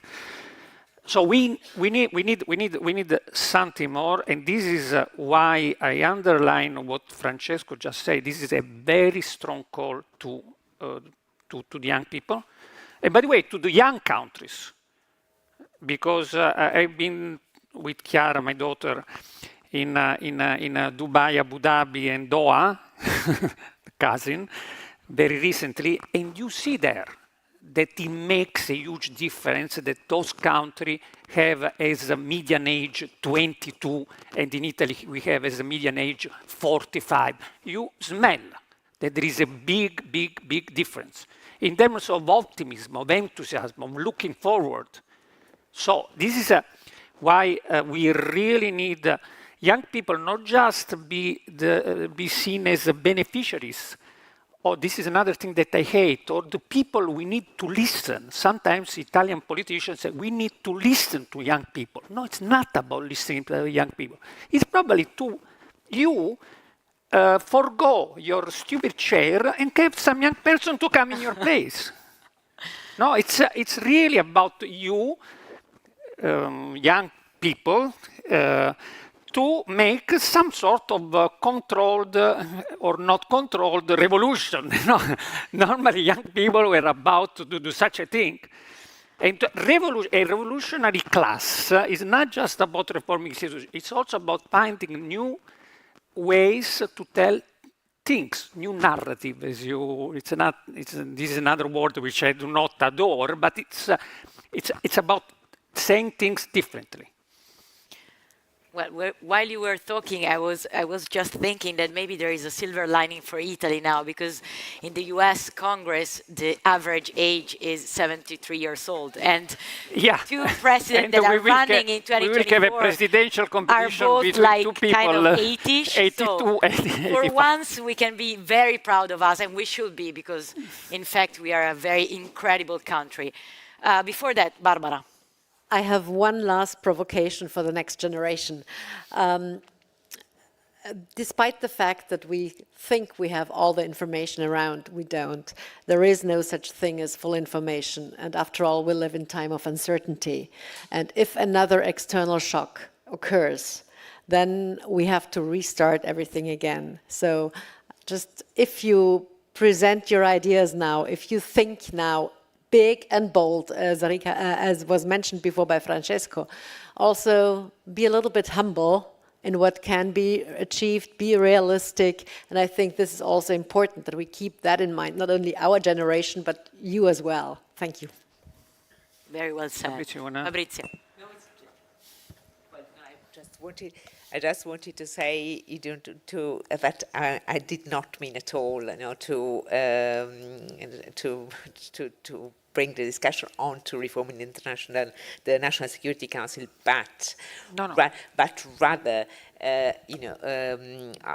well, I mean, I think that there is space, and it was clear from this panel, there is space for reforming the international financial institutions, because, I mean, there is a desperate need to finance the numbers you talked about before. The 3.5 trillions, will not, be generated, through just by mobilizing private finance. So that is needed. But what it is more important, and that can be an ingredient, and is a necessary ingredient in this thing. What is more, the real question that is there is, how do you ensure secure, effective and inclusive decision making, for tackling this challenge, where the one key element is going forward with actions and solutions that work locally and add up globally. And inclusivity is a word that now permeates all the public discourse, but is something that must be addressed very concretely by reflecting on how the different interests can be aligned, otherwise you never have an inclusive, and how can you secure that different stakeholders, different interlocutors actually can take forward a policy discourse on equal footing. Equal footing is not an empty word, it's a word that requires, again, investment, this time political investment, political capital, and commitment and intelligence of identifying the space where different interests can be aligned and a constructive discussion can be taken forward. So I think we gave you a lot of food of thought, so please, big round of applause to our magnificent speakers, because it was very interesting, very interactive. Enrico, thank you very much for being here without being here physically. Thanks a lot, and thank you all. Thank you. Alexandra, we leave you the floor.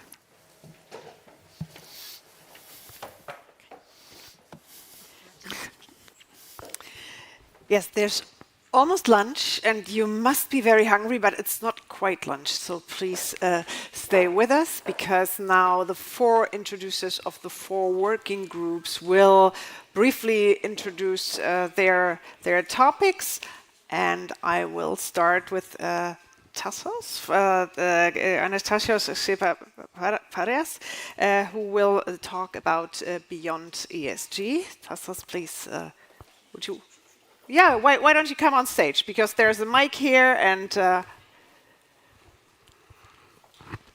I mean, if you don't feel comfortable. Thank you, Alexandra. I'll try to be. Yeah, there's a little stairs here. So. Yes. Thank you, and thanks for inviting me here. It's a great conference. My name is Anastasios Xepapadeas. I'm a professor at the Economics Department of the University of Bologna, and I'm a member of the US National Academy of Science in environment. After lunch, we'll try to discuss about ESG. Now, to introduce ESG, talk a lot about sustainability here. If we go back to Brundtland, sustainability is the ability of current generation to satisfy their needs without compromising the ability of future generation to do that. Now, this is fine, but basically we need to measure it. How do we know that we're sustainable if we cannot measure? So one idea put forward by economists, among them Kennaro, probably the most important economist of the 20th century, is to look at the productive base of the economy. But what is productive base? Productive base is the value of capital which is produced, okay, like machines, infrastructure. Human capital, our knowledge, and natural capital, which is out there, what the museum says. Now, if you look over the time at the evolution of produced and human capital, it's going up, which is fine. But natural capital is going down, okay? And I would say that in a market economy, this is not surprising. This is to be expected. Okay, it was mentioned earlier, nature and natural capital is something which is external to the firm, so the firm has no incentive to protect it. The firm has an incentive to maximize profit and shareholders' wealth. So there's a failure, there's a market failure, and we need to regulate. Okay. Now, as the time goes by, the public became more aware of these issues. Some kind of environmental consciousness has started. And the idea is that the public tries to be more friendly to this part of the corporate sector that is also more friendly to environmental issues. People want to buy green products. Investors want to invest in firms which are involved in green activities. So that part of the corporate sector which is more friendly to the environment seems to start acquiring more importance as time goes by, and rightly so. But how do we know which part of the corporate sector is actually environmentally friendly? How do we know that? Because there is asymmetry in information. There's a huge asymmetry in information between what the firms actually know about the way that they attack environmental issues and what we know about that. Okay. So these performance indicators start emerging. And we start all these issues about corporate responsibility, measure this, these indicators. So the most recent group of these indicators is what we call the ESG, environmental, social, and governance. And the idea is that firms that have a good performance in ESG are sort of friendly towards environment. They promote natural capital. If they promote and enhance natural capital, they also promote sustainability. So we have a movement from sustainability at the corporate level to sustainability at the level of the economy, which is what we're actually interested in. Okay. So this is the hope. But is the current system of ESG adequate? How do we know that? Are there challenges? Can the system be revised? Can the system be adjusted? Can we break the informational gap between what the firms know and give us as their environmental performance and what actually is their environmental performance? So this is what we hope to discuss after lunch. The idea is to try and see whether there are challenges, whether there are issues, and whether we can identify some of them and maybe sketch some potential solutions. So, but this has to wait after lunch. Thank you. Thank you so much, Tassos. So all the working groups, for those who dash out now, will meet at 2:30, and in particular rooms. You will be guided to the rooms. Second working group will be on global democracy, and will climate change actually be a driver to reform global democracy? And yeah, Maya Groff will introduce the discussion. Please, Maya, thanks for the stage. Yeah, sorry. Thank you so much, Alexandra. So, nice to see you.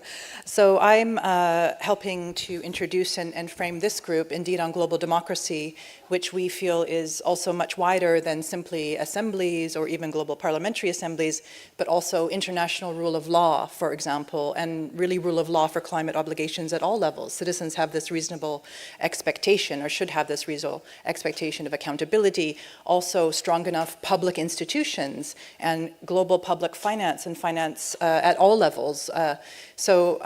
As you mentioned, I'm convener of the Climate Governance Commission, and we've just released a statement in conjunction with UN General Assembly and Climate Week in New York City, and we have some comprehensive proposals about how we really improve our governance at the international level, then connecting at all levels to really take into account key tenets of democracy. Also, how do we make sure youth, future generations are represented?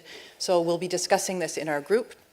And just also to note, the Climate Governance Commission, I'm working very closely with Mary Robinson of the Elders, as you know, founded by Nelson Mandela, Johan Rockström, a renowned international planetary scientist, Maria Fernanda Espinosa, they're all co-chairs, and she was one of the first women presidents of the UN General Assembly, and very much agree with comments of Francesco earlier that we need new semantics, new lexicon, new ways of thinking for life in the Anthropocene. It is an emergency, and the vision of Nelson Mandela, for example, that kind of transformative leadership and vision we badly need at this time. So we're going to try to take those perspectives and bring those perspectives into our discussion and really get concrete also about transformative change on this governance topic. Thanks so much.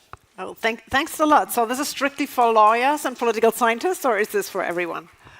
For everyone, of course. Democracy is for everybody. Thanks a lot. Yeah, next, and we already learned today that actually cities are sort of the experimental labs for progressive, future-oriented policies, testing grounds really. So the next will be neutral cities, fine-tune experimentations to achieve zero emission, zero waste in the last mile delivery of food. And Claudio Collicia, Associate Professor of the Politecnico di Milano, will introduce that working group. Claudia. Thank you very much. Good morning, everyone. I'm Claudia Colicchia. I'm an associate professor of logistics at the Department of Management, Economics and Industrial Engineering at Politecnico di Milano.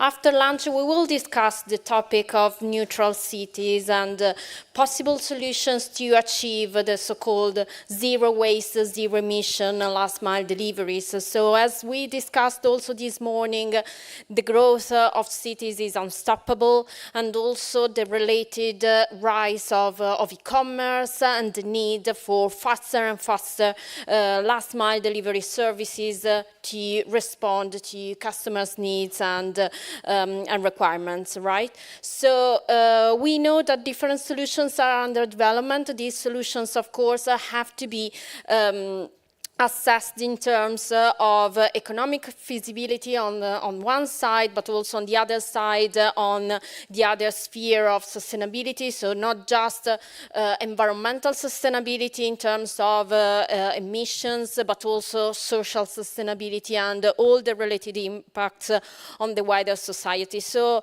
while working with the students on this topic, it was really my pleasure. They started looking at different solutions, also, well, most widespread solutions, but also pilot tests in different cities that can be then replicated elsewhere at a larger scale.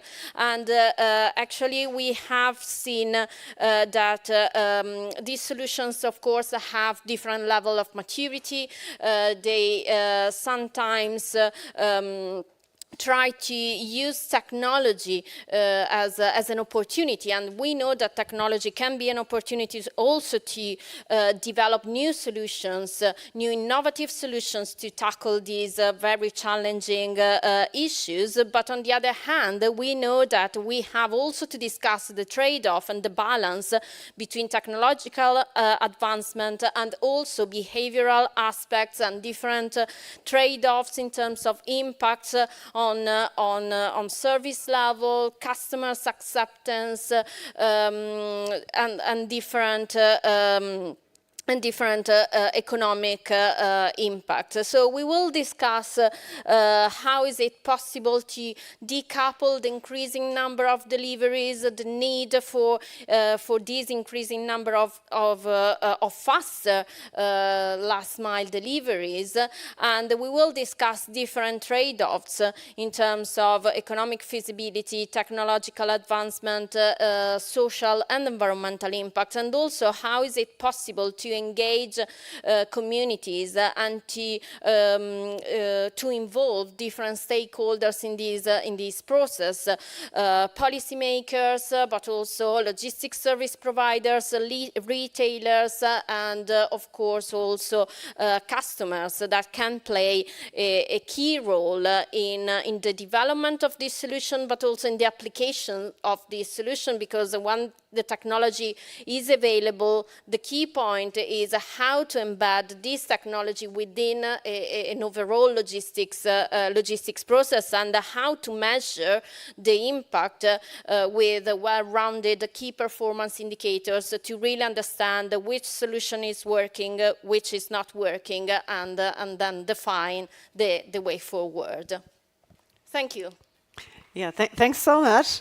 So this is a very hands-on group for all those of you who really have this engineering mindset, very hands-on solutions. This is the working group for you. And last working group, importantly, about the energy transition. And as Francesco had mentioned earlier, really energy transition doesn't only mean different use of fuels and generating of fuels, but generating of energy, but also really a chance, an opportunity to democratize the access to energy, which will have really political implications across the globe. And Alberto Bramanti, Associate Professor from Bocconi University, will introduce that working group. There you are, sorry. Thank you. Screening the audience, thinking, oh, he must have gone to lunch already. No. I'm the last obstacle standing in the way of the well-deserved break, given also the density of the morning, so I will stay there for within the 5 minutes I was granted. And the position paper starts with a revise of the concept of energy justice. And we use the definition of energy justice, emphasizing the necessity to balance cost and benefit across different social groups and generation. And we heard a lot of this reasoning also in the morning. And later in the afternoon, during the second plenary section, we will delve into the dimension of climate change as a gender and age-specific agenda. So there is a strong coherence in the organization of this conference. We will deal mainly with 3 points. And the first one is the uneven distribution of climate change impacts. And here it is imperative to recognize that the effects of climate change are not uniformly distributed worldwide. And probably we have to distinguish among the role of European and more advanced countries and all the other, because we need a division of labor in order to reach the main results. The second point is the affordability of a clean energy. And this is a very significant challenge that lies in make this clean energy option affordable. And we will address the affordability issue concerning clean energy, and particularly for communities that are already facing economic disadvantages. The high initial cost associated with renewable energy infrastructure installation can create barriers to access and benefits for specific neighborhood. And the third point is job creation and destruction. And here an essential aspect of distributive justice revolves around creating and destroying jobs within the energy sector. And of course, we need the creation of high-quality jobs, but this element will play a crucial role in ensuring an equitable distribution of the cost and benefit of energy infrastructure toward the entire population. In addition, we also know that potentially driving social mobilization either in support or in opposition to future energy transition stand in the social acceptance and desirability of different low carbon pathway. And so we raise a number of questions, and I just want to remind the four main we have picked up from this short presentation. The first is balancing, urgency, and long-term sustainability. And we have also this morning discussed a lot on this point. The second is the economics of clean energy. The third is engaging frontline communities. And again, we have discussed about the complementarity of the top-down and bottom-up approaches, and we want to have a focus on this second one. And the last one is a proper and inclusive job creation that is all the most important also in order to help the desirability of this new path toward the future. So thank you for the attention and look forward to the productive discussion ahead we will have. Thank you so much. So. Yes, and this is amazing, really. This is one of these rare conferences where we are actually ahead of time. We finish early, so you can really go to lunch a few minutes early, and I really hope in the climate change outcome world, we'll also at some point manage to be ahead of the curve. Enjoy your lunch, 2:30 back here in the room, or yeah, probably outside, and then you'll be guided to your respective working group rooms. Thanks a lot.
to working.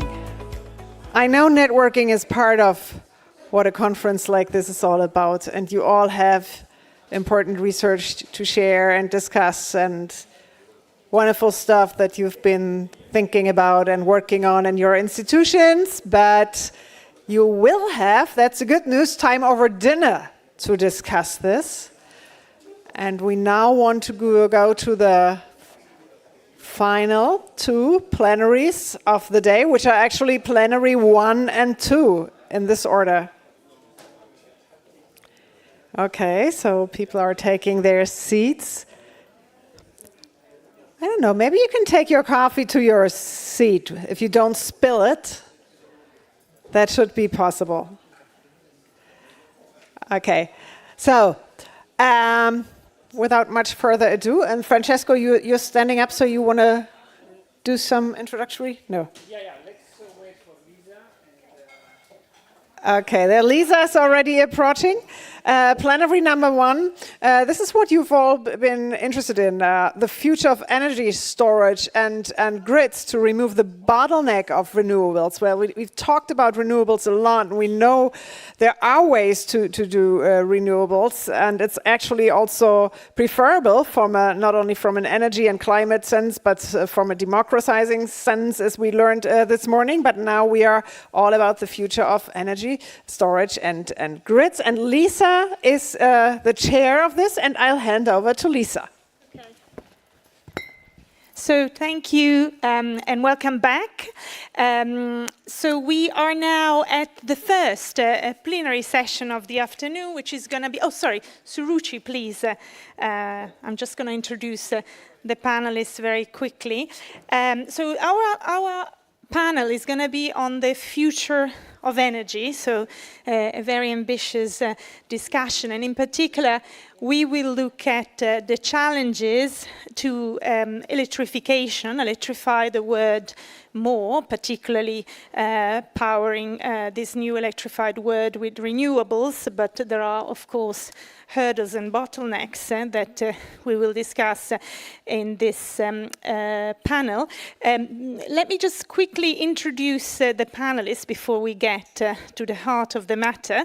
So I'm here today. I need to mention that, unfortunately, the introducer, Jessie Scott, I mean, she had an accident today as she was traveling to our conference, so she is not going to be with us, but Francesco has kindly agreed to introduce the topic. The discussants will be Suruchi Badwal, who's here with us, and she is, well, she's done a lot of things, but just in short, I'm just going to mention that she is director of the Earth Science and Climate Division at TERI in India. We also have Suket Singhal, who's CEO of Secure Meters, a company in India, but not only, because you've got also operations in Italy, as far as I know, and in other places, working with utilities, helping them measure the electricity usage, gas, you know, and other matters. And we will also have, I believe, by video, Geoffrey Katiambo, who's the founder and CEO of InnoNeat Energy Solution. That's a Kenya-based company that provides off-grid solar panel and battery solutions, and he will probably tell us more about that when he joins us. But I'd like to really give the floor to Francesco to just give us an overview of the topics and challenges that we want to address in this session. Okay. Thank you very much, Lisa. We unfortunately had 2 defections due to COVID and 1 defection due to injury. Was not exactly an easy start, but I'm very, very happy that this plenary. It's a plenary with you two from India, with Geoffrey from Kenya. We had another guy who also was sort of injured from Nigeria, and it's a very, very international, interesting setting, because it shows that something that we very much advocate. It's not true that the technological solution will necessarily come from the West. India is a very, very, very interesting example of a country that is leapfrogging us for various different reasons that you may even touch upon. So I'm very happy about that. Very quickly, since Jessie was injured, she asked me to sort of, we probably have this thing here. Okay. Yeah, she had 3 slides I think she wanted to share with us. Yes, okay. No, let me go back to this slide that I introduced very, very quickly. I mean, this is a little bit like the advancement of the very famous energy transition, no? For the last 22 years. And the amount of money that is needed for energy transition to be completed is staggering, as we mentioned before. However, it's also very interesting to see what actually happened in the last 22 years. During these 22 years, 21 COPs happened, but for the one in 2020, which was postponed. And well, this is a little bit like the picture. You know, it's at the very beginning of the century. Well, let me put it in a different way. In order for the energy transition to happen, you are the expert. No, 2 big things need to happen. Number one is switch from total energy consumption to electricity, you know, number one, which is very, very important, and probably it's the very key that we want to sort of discuss today. And number two is we know within electricity, the portion of renewables has to increase, okay? So these are the 2 parameters. Now, as far as the number one, we went from 15% to 20%. So it's really like huge mountains of talking, giving birth to a very small mouse, let's say, in 23 years.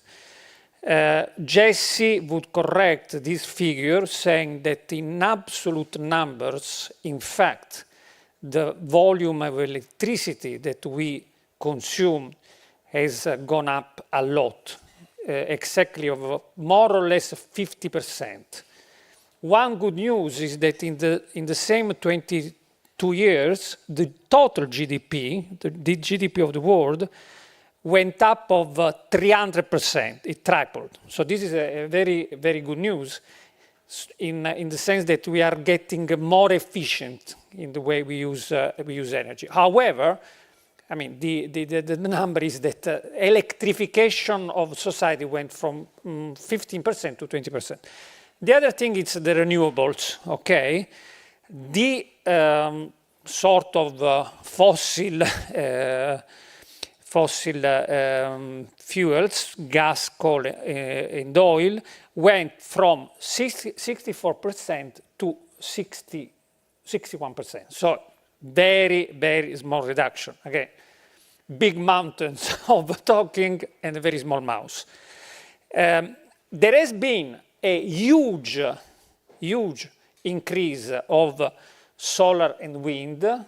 Solar and wind are very different from other renewable sources for a reason that Lisa will touch upon, because hydroelectric, not to mention nuclear, as we all know, need huge investment, you know, really big.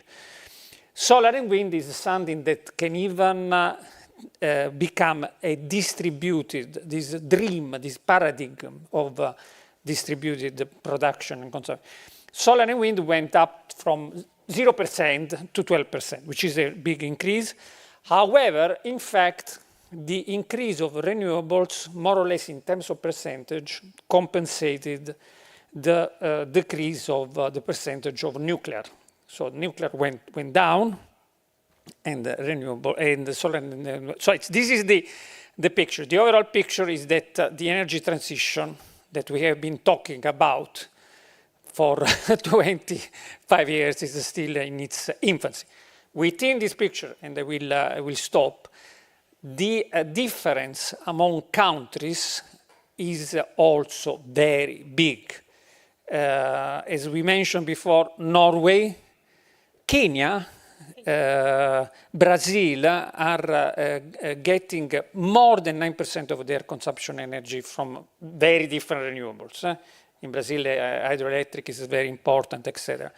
In Europe, Italy is about 15%, and Portugal is 40%, and Sweden is 65%. So there are very big differences. Having said that, very big difference among countries. The overall picture is this one, and now it's up to you to say what we should do to speed up the process here. Definitely. Thank you, Francesco, for this initial introduction. I mean, we're very lucky, obviously, because we have a couple of really good experts to understand the challenges to electrification that Francesco has, started to touch upon. I'm just going to mention a couple of issues here. Obviously, to reach net zero, we have to scale up massively, solar panels, wind farms, but also introduce heat pumps, charging networks for cars. So it's quite a diversified effort.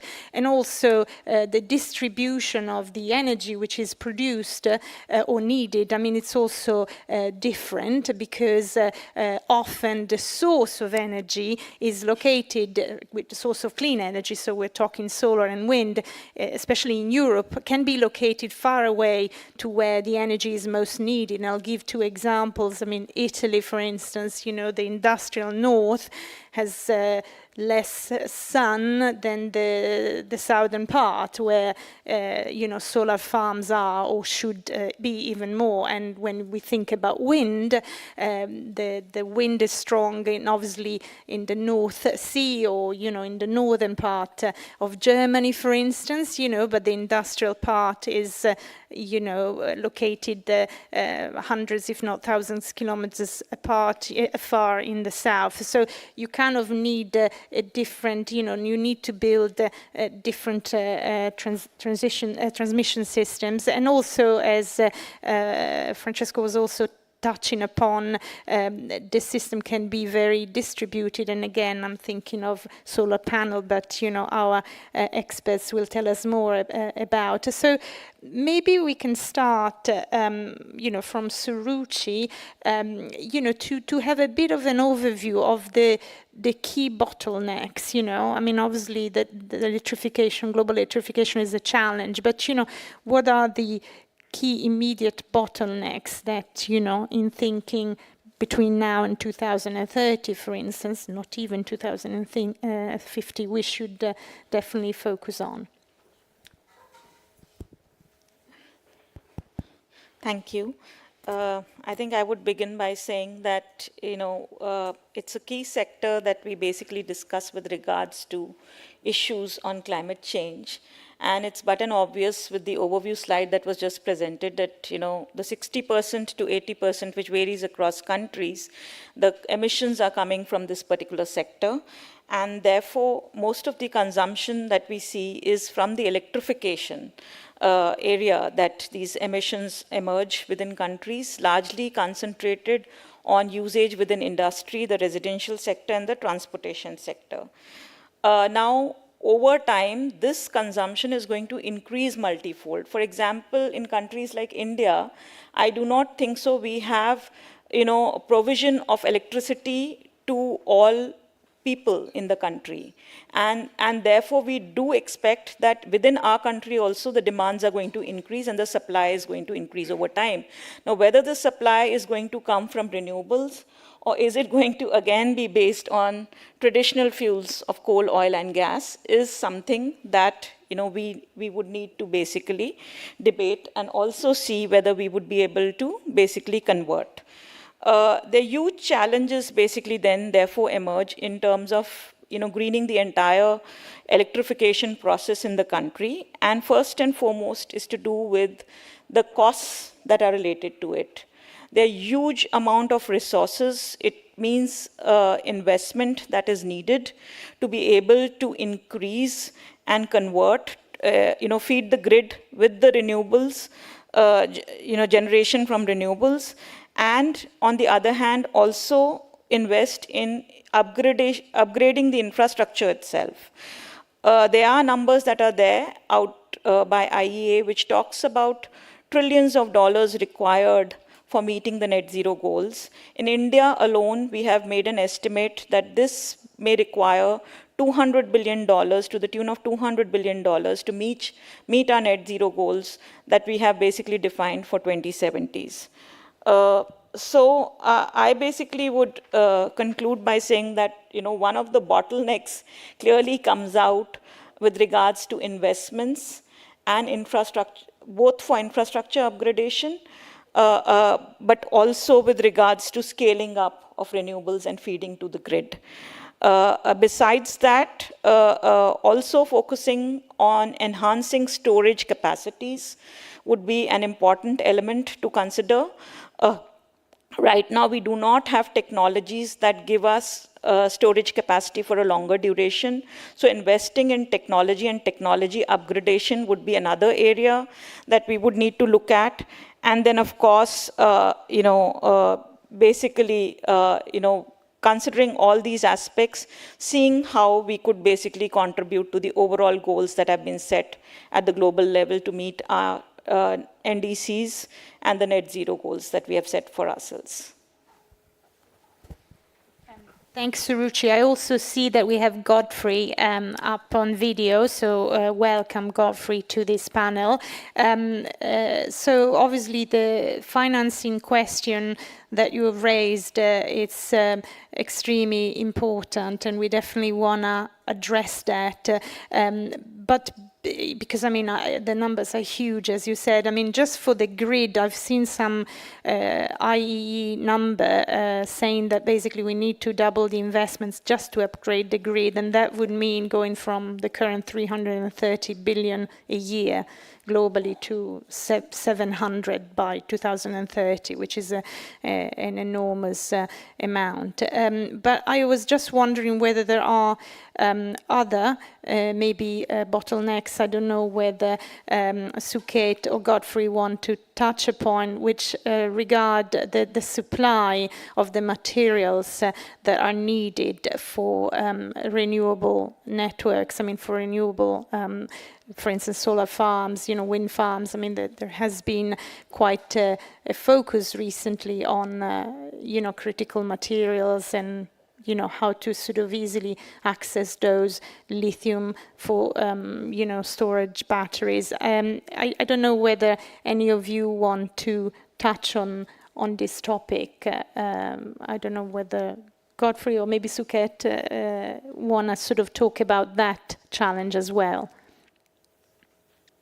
I'll probably go first because materials and minerals play a critical role in the energy transition, and especially coming from Africa, we see ourselves as having a rich resource of these some of these critical materials, but still in the energy transition we are spectators in the sense that the processing and the final end products of this in the energy transition is not done in Africa, and so we end up again just buying these components as end users, and in that value chain, we believe that, especially to speed up the energy transition, there's need to create more robust and deliberate efforts to support the innovation and the stakeholders in the ecosystem in the global south to be able to harness these materials and use them not just to create the components and the systems such as the solar panels and the batteries needed for the energy transition, but also to create economic and improve livelihoods. So yeah, that's the point that I really wanted to make, and also on top of that, of course, then this will definitely lead to the lowering the overall cost of ownership of these systems, because as much as yes, we are pushing the energy transition. There's a deliberate push by majority of stakeholders. Still, especially like where I come from, I've worked so much with low-income communities, off-grid communities, and yeah, it's still a challenge. The cost, say, like for lithium batteries, which of course have is a more advanced technology compared to the traditional lead acid, and provides leverage for these communities to engage in productive use applications. Or say, if it's a mini-grid system attached to lithium batteries will definitely provide more power to the community. But then the costs are still high and not accessible. And so our point, my point is, there's need to have a deliberate effort and attention, and of course finances should follow that to create systems and structures in the global south to support this. Thank you.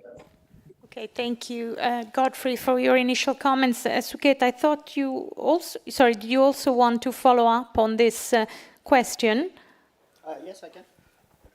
So, Francesco, at the risk of never being invited again, I would say that chasing a goal of 100% electricity for all primary and secondary sources of energy is the wrong goal to chase, and 100% renewable for 100% electricity is, again, I think, the wrong goal to chase. Like always, there is a need for fuel source diversity, though they need to be clean. What we did 50, 60 years ago weren't clean. There are now many more cleaner fuel sources available and a lot of technology there. And I think we need to understand why elephants have produced mouses, or you talk a lot and give birth to a small mouse. The reason why electricity is only gone from 15.5% to 20.4% is because the usage of energy, where energy is being used, the technology isn't there to convert to electricity. And that could be something as simple as aircraft, so making steel or making cement. And until and unless work is done there, and maybe in some sectors, electricity is going to be the right fuel source, but in other sectors, we need to find the right fuel source to deliver the energy at the time that it is needed. And similarly, why that pie graph hasn't changed very much, even though a massive amount of solar and wind capacity has gone in, much more than that green slice, is because of the way systems work today. And all the balancing power that needs to come, and all the power that needs to come at 5 o'clock, 5:30 when we get home and we need to have our meals and feed our kids, is actually coming from gas and coal. Because at that time, solar and wind is unable to produce. And while the sun, the wind, the water that's available on Earth has a huge amount of potential energy, literally, to deliver our electricity needs, we need to be thinking about it as an entire well-rounded system and not focus on one, two, or the other. And Brazil is a great example that you mentioned. Brazil has been 100%, 95, 98% clean energy for God knows how long, because they just had hydro dams. And all of Brazil was powered by hydro, and it is clean energy, and might not be renewable in today's day and age, but it worked as a system because they had the water available and they harnessed it. I think if we break each of these things down to some simple problems and try and focus on solutions which work for the diversity in nations and in communities, then we'd be able to try and solve smaller problems rather than trying to eat the whole elephant in one bite, to use a different elephant analogy. Thank you, Suket. Just to follow up on what you said, I mean, obviously you're challenging this assumption that we could, use 100% renewable. But when you say diversity of, energy sources, I mean, do you only have in mind, let's say, green energy, green hydrogen, for instance, or are you also accepting gas? Some people say gas is a transition fuel. It's inevitable that we need to use gas a little bit longer, could be decades actually. Sorry, just a quick follow-up to better understand your thinking. I don't think we can do without gas for the next 15, 20 years. I think there are a lot of investment going on in cheaper battery technology, and it depends on how that investment turns out, depending on what, because we can't rely on lithium alone, because again, the cost of lithium production, the energy cost of lithium production, the carbon cost of lithium production is massive. Today, the technology that is available in lithium, that lithium cannot actually be reprocessed. So it is one-time use unless you deploy 3 times the amount of energy that you use to process it to take it back to its basic and separate it from all the nickel and cobalt. So we should look at the life cycle of energy. And fossil fuels are not great, but they're not bad. And we should work out how the balancing systems will work and create that trajectory. Thank you. Suruchi, I also want to give you the opportunity maybe to comment on what Suket said, but also wanted to ask, because you mentioned obviously the need to increase storage, having more batteries, but obviously Suket mentioned the fact that, this technology taken into its whole life cycle, it can be polluting and not necessarily clean. So I wanted to ask you what you think about it, but also wanted to move on to the issue of financing, because, how can we make sure that we channel, given the scale of the, given the scale of the electrification challenge and the numbers involved, how can we encourage investments? And I'll say one more thing. I mean, when we have seen big progress, like in the US right now, it has been because the US, has launched a massive tax credit scheme. And that has really been a game changer. We're even seeing European companies moving to the US and opening plants there because they are taking advantage of subsidies. So is subsidies the only way, government subsidies the only way to accelerate the move towards clean energy? Can we encourage private investors as well, and how? Thank you. Yeah, thank you. I think I would basically agree with the fact that fossil fuels are here to stay. So they are not going to just phase out the way it is being discussed. I think we are in the transition process. I think the whole discussion is around how it will take us time from moving from what we were using to move to newer or alternatives that basically, we are interested in exploring. And the renewables basically constitute a part of it. Now, in terms of technology and technology upgradation, of course, there was mention of the lithium-ion batteries, but there is research that is underway, which is basically trying to see if storage capacities of these batteries can be enhanced. And therefore, that is where the investments are needed, so that we can basically use the current systems that we have in a much more productive way. There's also research that is underway that's going on sodium-ion batteries. We still have not made a headway, or there's not much traction, I would say, in that area. But there is huge potential to see whether we can move towards alternatives and new technology, which possibly is less polluting. The mention of hydrogen, and we talk about green hydrogen, right now, the costs are pretty high. It's not cost effective. The idea is to basically find a model, a business model around it, which makes it cost effective and viable to scale it up. It's not going to happen in a year or two. We are looking at a margin of 10 years to 15 years to 20 years, by way of which these technologies may basically become breakthrough technologies that may come in, once they come into the market and they're picked up, etc., and the costs fall down, they may become the technology in the next coming years. So there is huge scope to basically look at, various technologies. There's also scope for improvement in solar PVs that we are using right now. Just a week or 10 days back, I was in the US and we were just discussing the PVs that were installed over there about 11 to 12 years back had 11% kind of an efficiency. And the most recent PVs that are there in the market have a 23% efficiency with regards to which they perform. And 10 years and 15 years down the line, I'm hoping that that technology will also further improve. So the amount of efficiency from solar PVs may also improve over time. And therefore, their contributions in terms of, what they can provide. There are issues with regard to wind energy. It's still very expensive. There's not much exploration with regard to offshore, development. And of course, as the point was well mentioned, you can't just consider solar PV and wind to, able to generate energy from that in all countries, because it varies in terms of the potential from one country to the other in terms of, you know, what renewables you can basically use for generation of what form of energy. So having said that, in terms of the different models that can be used to support the promotion of greening the infrastructure, if I were to say.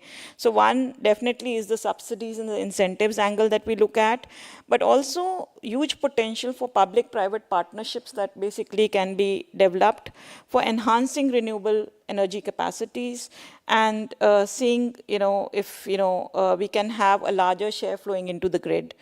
There also, you know, in India we have these power purchase agreements with renewable energy generators that basically ensures and guarantees that, you know, RE is basically being purchased by the DISCOMs and is basically integrated into the system in terms of the supply.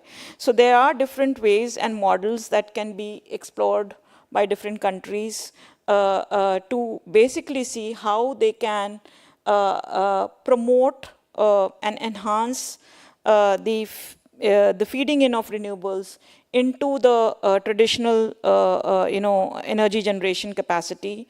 Includes, we also have in India something called as a viability gap funding, which is basically, you know, the government supporting, you know, the gap investments that are needed, you know, in terms of scaling up of battery energy storage in the country.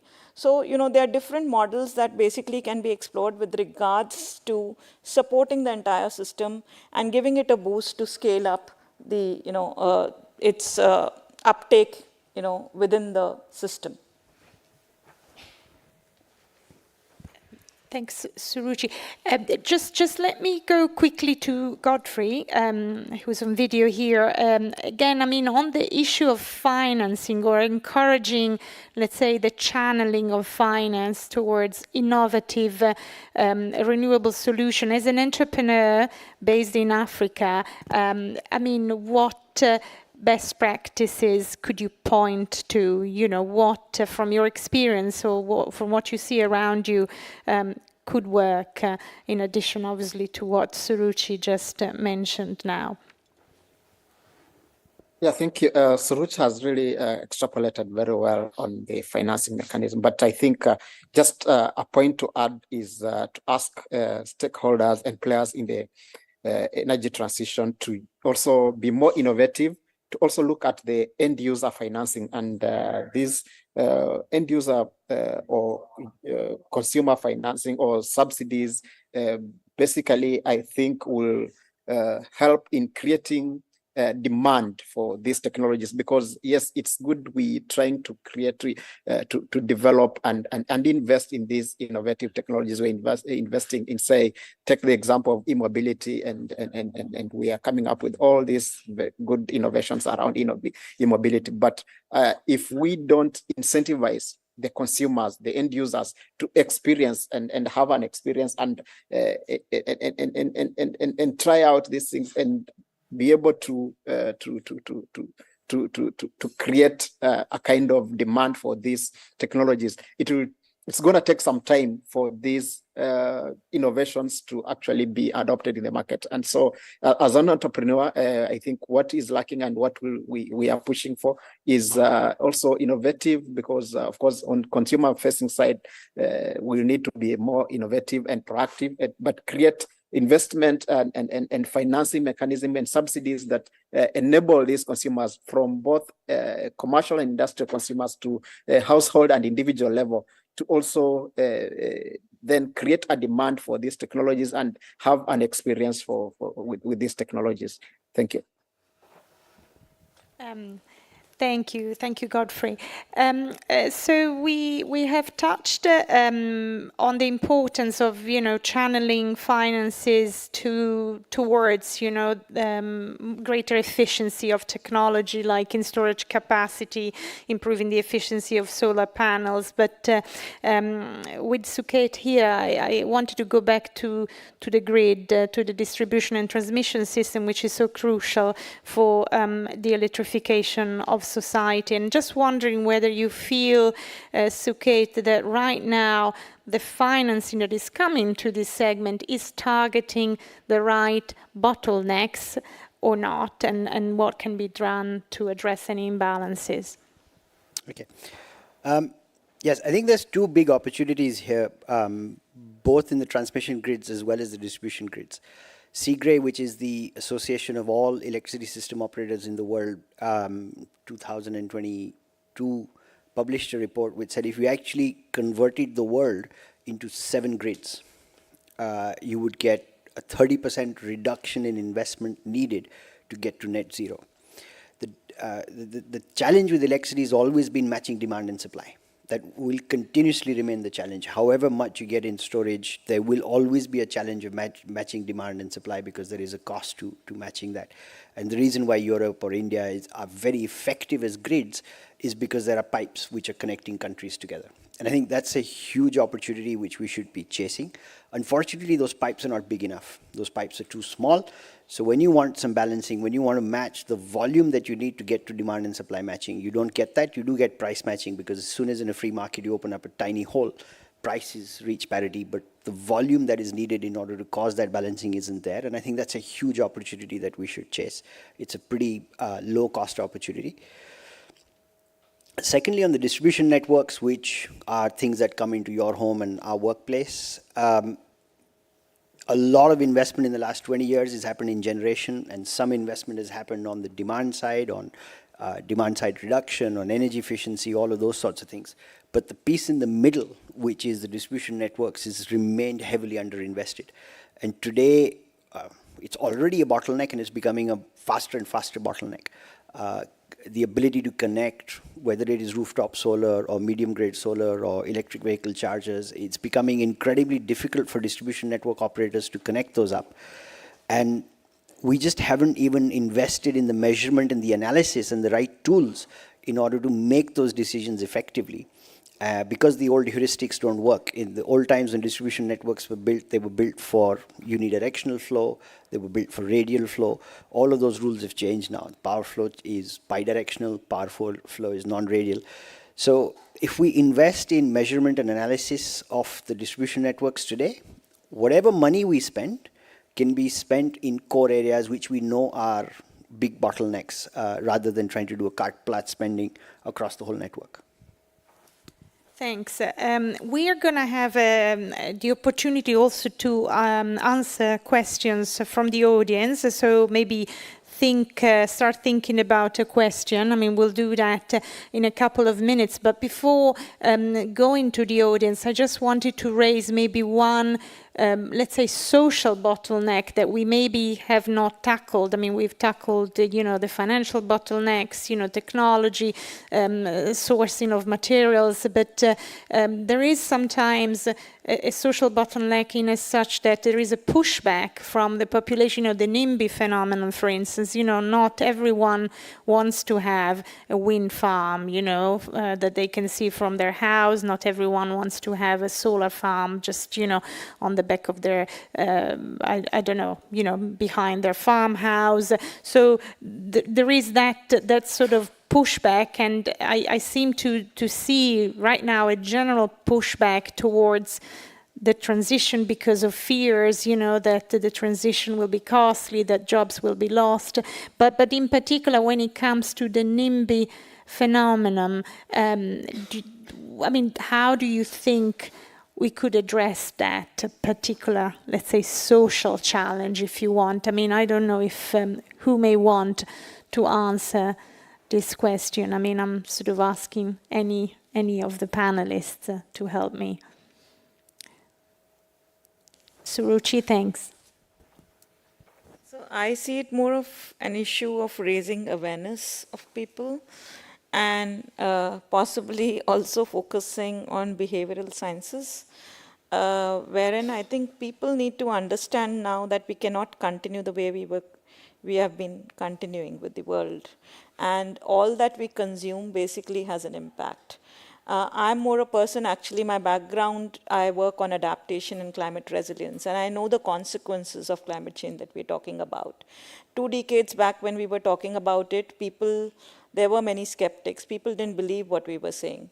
But today, when we talk to people, people understand what we are talking about. And the very reason is that no part of the world has been left without getting affected with regards to the consequences of various events that have struck in different parts. So, so ideally, I think this is an opportunity where we should engage with the stakeholders, the communities, to make them aware of their roles and responsibilities as well in the whole process that we're talking about. It's just not governments that need to be doing something, or the private sector entities who basically have a role to play. People at large also have a role to play in the whole process. And therefore, this whole issue of whether people like it or not, I think we may have to find ways of doing things. And I think if I can just add, it's 10, 15 years ago, it was the same thing with mobile phone towers. I don't want a mobile phone tower next to my kid's school or next to my home. But the reality was that there was economic benefit. And everybody said, actually, I can't do without this anymore. And that's the direction in which we've got to think. We've got to get them to say, well, what are you willing to give up not to have it in your backyard? Thanks. Yes. Sorry. Oh, sorry, Godfrey, please, by all means. Yes. Yes. And where I come from in Kenya, the social aspect is quite key, and community engagement is central to setting up these projects, because as we see, compared to, say, in the West, where you're just talking about someone doesn't want to see a wind farm in their backyard. In Kenya, a wind farm means displacing people. It means grazing lands are being cleared. It means movement of livestock for the communities, like the biggest wind farm that is up in the on the north western side of Kenya, Lake Turkana. It means the movement of cattle during drought and so on has been cut off, and so it means livelihoods have basically been distorted, and so we cannot just take it for granted about the social aspect of the energy transition. And as the debate has been about, say, the mining of the minerals in parts of Africa, and so I think it's time that all of us became more deliberate about the social aspect, the social cost of the energy transition, and engage communities more, and also be more deliberate in terms of what do we trade in. Trade this in. We are putting up a wind farm. We are putting up a solar farm on these within these communities. We need to also have a trade-off so that the community can see a direct and immediate benefit as we work towards long-term benefits for these systems. Thank you. Thanks. Thank you very much. So it's now time to see if there are questions from the audience. Don't be shy. I mean, there are experts here who can answer quite a few questions. Of course, also Francesca and Alessandra can ask questions. Oh, there's a question over there. The lady. Please go ahead. Just speak up, please, because otherwise we won't be able to hear you.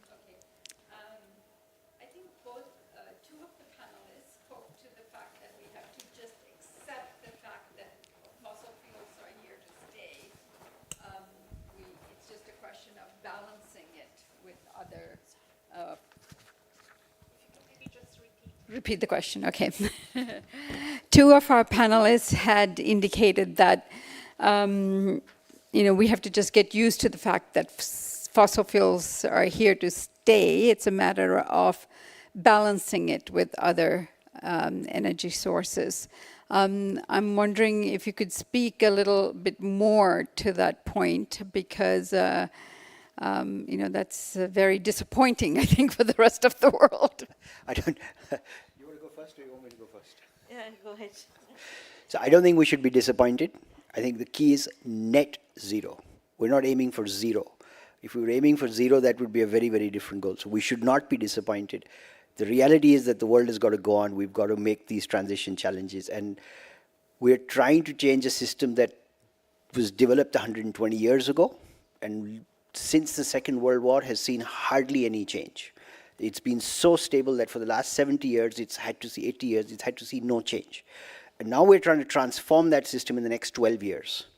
That's an incredibly difficult challenge, and you can't wipe it clean. And part of the sort of investment and financing challenges and things is these systems, infrastructure, until after the Second World War, 70s and 80s, was invested in by governments because it didn't matter if an investment went wrong or consumer protection wasn't there because the government was doing it. Once the systems became stable, the government sold the systems out and they went into private hands. This kind of transformational change that we're seeking and the private investment that is needed, you come up against a fundamental conflict where energy, water, these are meant to be fundamental rights of human beings. And how can private companies be making money on top of this? So you got to overlay that politics. And I would definitely not be disappointed. It is the reality. If we accept the reality, I'm an alcoholic. Sorry, I'm not. But unless I accept I'm an alcoholic, I don't agree that I can move on. So I've got to accept that. It's here to stay. We must focus on the net part of that and figure out what we can do to counteract that balance. For me, it's more to do with, the overall share will definitely reduce, but, it's basically being unyielding to your own self by saying that, you will be able to completely remove it in the next few decades. So that's the reason I was saying it's here to stay. The share will definitely reduce. But of course, one will also need to see, we didn't talk about nuclear. For countries like, I come from India, it's the largest population of the world. It's 1.4 billion. And there are many people out there who still do not have a reliable supply of electricity. And over the years and decades, I'm sure, the government and the way, we are going to develop, we are a developing country, a large developing country. The aim and objective is to reach electricity to all people. Within the country. And if the demands are going to increase, how are those demands going to be met is a key question to the country. And therefore, in that case, of course, looking at the renewables portfolio would be one part of it. But would the renewables by themselves be able to meet our demands? And the answer is no. And would we then basically question ourselves that, because we would not be able to depend fully on renewables, we should not be providing electricity to those people? The question is no. So the idea is to basically provide, as he said, the basic services to all. And if you have to reach those basic services to all, in terms of maintaining a certain quality of life, there will be demands that will be created. There will have to be supply on the other end, and the supply may be from multiple sources. And in that case, I think the phasing out of the traditional, fuel sources may not be possible. So definitely the shares would reduce, but to what scales would they be reduced? I think it would have to be for time to tell. Yeah, that was my, actually, that was exactly my question. What's your most optimistic scenario in terms of share of renewables? Yeah, I know that's maybe like, reading in the clouds, but also given that the electricity demand will most certainly increase with artificial intelligence and everything and computing power, and I can only guess what else will be in store for us. I mean, Francesco earlier said like 300%, do I remember correctly, increase of electricity over the past 20 years. So what's your prognosis? Do you have one? So it's a double track, I would say, a double tracked strategy that India is following. While we know we would have an increased demand, while we are also exploring and using our fossil fuels, we are trying to make sure that we increase our renewables capacity in a massive way and also invest in storage capacities. For example, in our nationally determined contributions, India has committed to the tune of, having renewables capacity to the scale of 500 to 550 gigawatts, which is one of the massive, the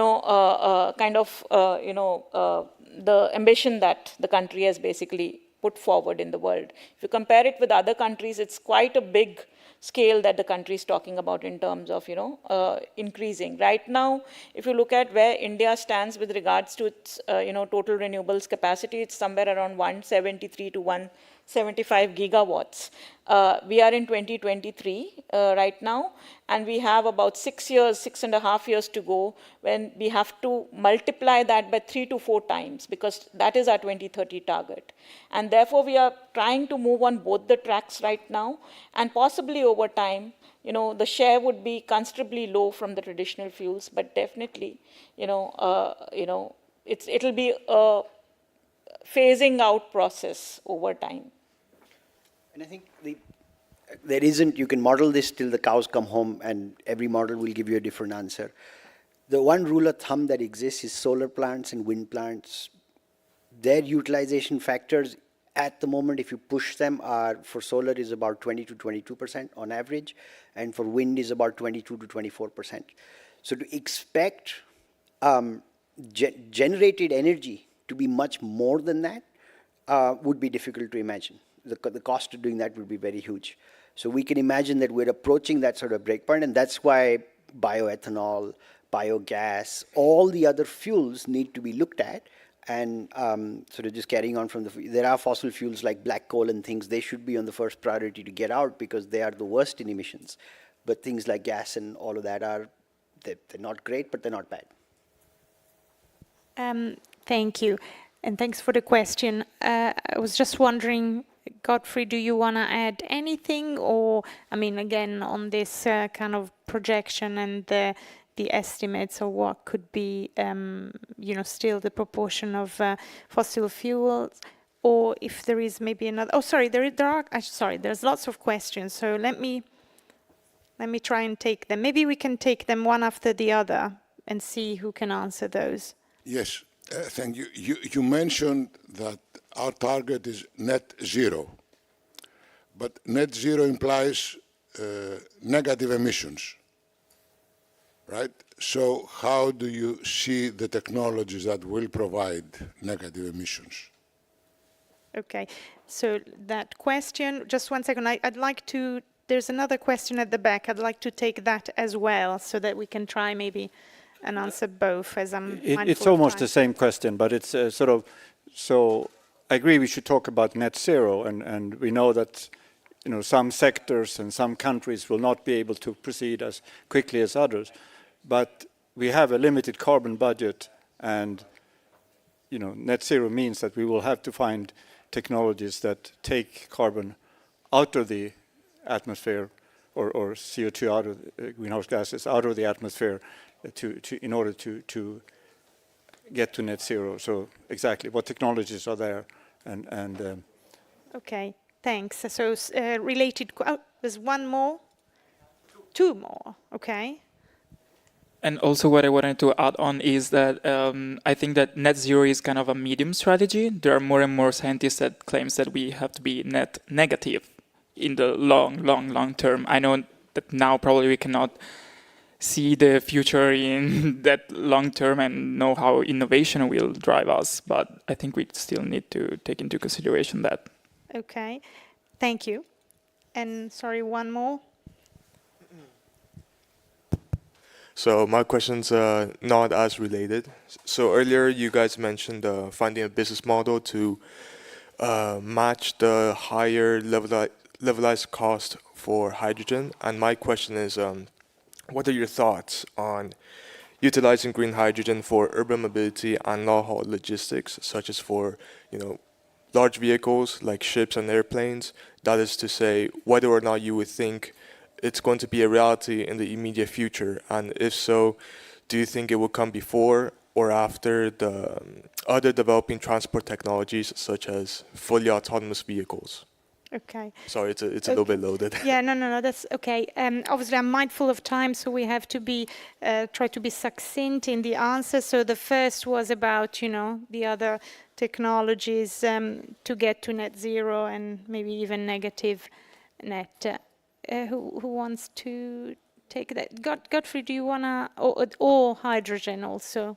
Do you want to take one of those questions? Yeah. Yes, thank you. I'll check on net zero technologies, and I think, of course, we have existing, technologies in the energy transition. But I think we need to take a more keen look at creating bioeconomy solutions, and by this I mean developing, say, crops and biological products that capture a lot more CO2 than traditional. And in this sense, I'll give an example of a crop that I have interacted with here in the US, which is like an improved version of sorghum. Sorghum is a traditional food crop in Kenya, but then there's an improved version that captures about 8 times more CO2 than traditional crops and trees. So creating such kind of and promoting such kind of innovations and technologies would definitely mean we are capturing more CO2 as we are growing, as we are doing our traditional, activities of growing food and getting, food on our table. And then because the crops are grown like twice or thrice a year, so we'll definitely then bring down our emissions by capturing a lot more CO2. So we should not just focus on the energy or the green energy technologies such as hydrogen and the batteries, solar and wind, but also look at the bioeconomy, because then within this bioeconomy we will definitely create biofuels and also improve on the amount of CO2 captured and therefore bring down the emissions. Thank you. Okay, thanks a lot. We have to be very quick, unfortunately. So I think with net zero, what I assume countries would be doing is looking at carbon offsets. There'll be a large share that basically will be from land-based sequestration and credits generated from that. Carbon capture, use and storage is another area that would basically be explored by countries. And I'm sure many countries will also look at nuclear as an option. And of course, with regards to the biofuels, focus on biofuels, we do have a biofuels policy, a hydrogen mission that has been launched in the country very recently. But also in the G20 discussions that we just had in the country a few months back, maybe last month, a global biofuels alliance has been constituted, which allows countries to network with regards to biofuels, both on the R&D side, but also with regards to possibly sharing of technologies and experiences that countries have with regard to biofuels generation and its utilization. So there is a massive opportunity there. And with regard to the carbon budget, of course, the share is reducing over time. And therefore, that's the reason why countries have gone for the net zero commitments. We are not talking about net neutral, which is net negative, which is what the scientists are provocating for. Possibly, it's one step at a time. At least we have started talking about net zero. I think in a couple of years to come, we would be talking about net negative and net neutral as well. I think 30 seconds, if I can just take the hydrogen question. I think we're making a mistake. Linked to process industries, it is very easy, very economic to create grey hydrogen today. If we use that grey hydrogen to prove the business models in urban mobility, HGVs, and other areas, then while we keep developing the technologies for green hydrogen, we'd be able to move on and prove that hydrogen works as a fuel.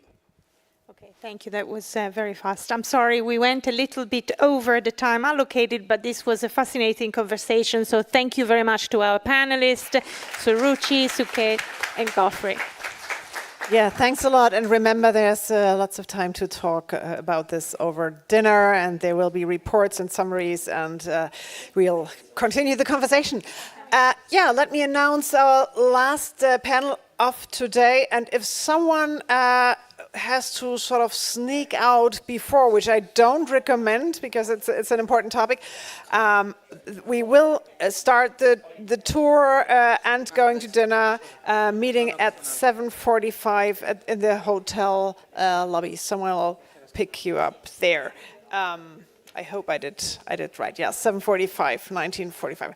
Okay, next panel, climate change as a gender age agenda. Is there a different way to perceive nature and future across genders and generations? And I take the freedom to say, you bet there is.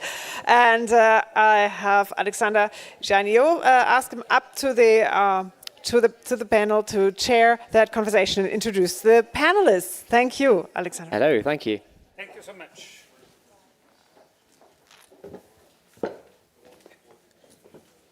Our panelists would like to join me.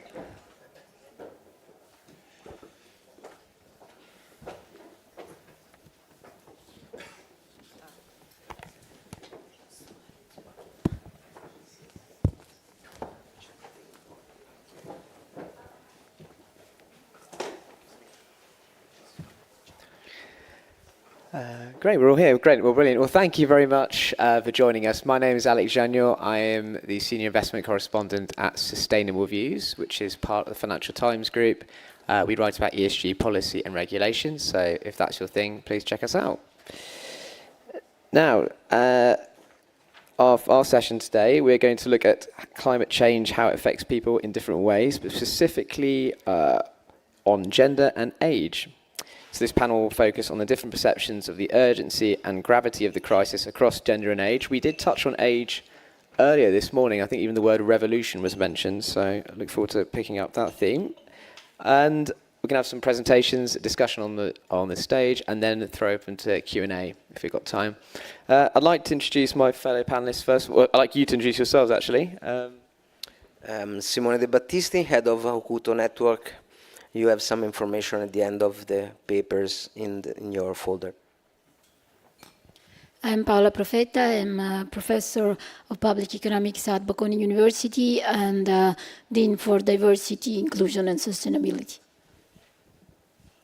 Do I use it? Yes. Hi, I'm Mira, and I'm a researcher at the European University Institute in Fiesole and at the University of Siena. Good evening, everyone. I'm Akil Kalender. I am the youth specialist at Sustainable Energy for All. Thanks all. Well, without further ado, I'd like to hand over to Paola, who's going to begin our presentation. Okay. We have some slides, so probably I need... do you have the... Okay. Okay, very good. Thank you. Okay, so I have prepared some slides in order to introduce the topic and the considerations that I would like to share with all of you. So the issue is about climate change as a gender age agenda, and I will particularly concentrate on the gender component. So I did something wrong. Okay. So it's probably here. No, this is the last one. I don't know, because that's this. Okay, okay. So okay. So that is my first. That is my first slide. Here we report preferences of individuals with respect to environmental issues. And if you see in this graph, these are elaboration from the European Social Survey data.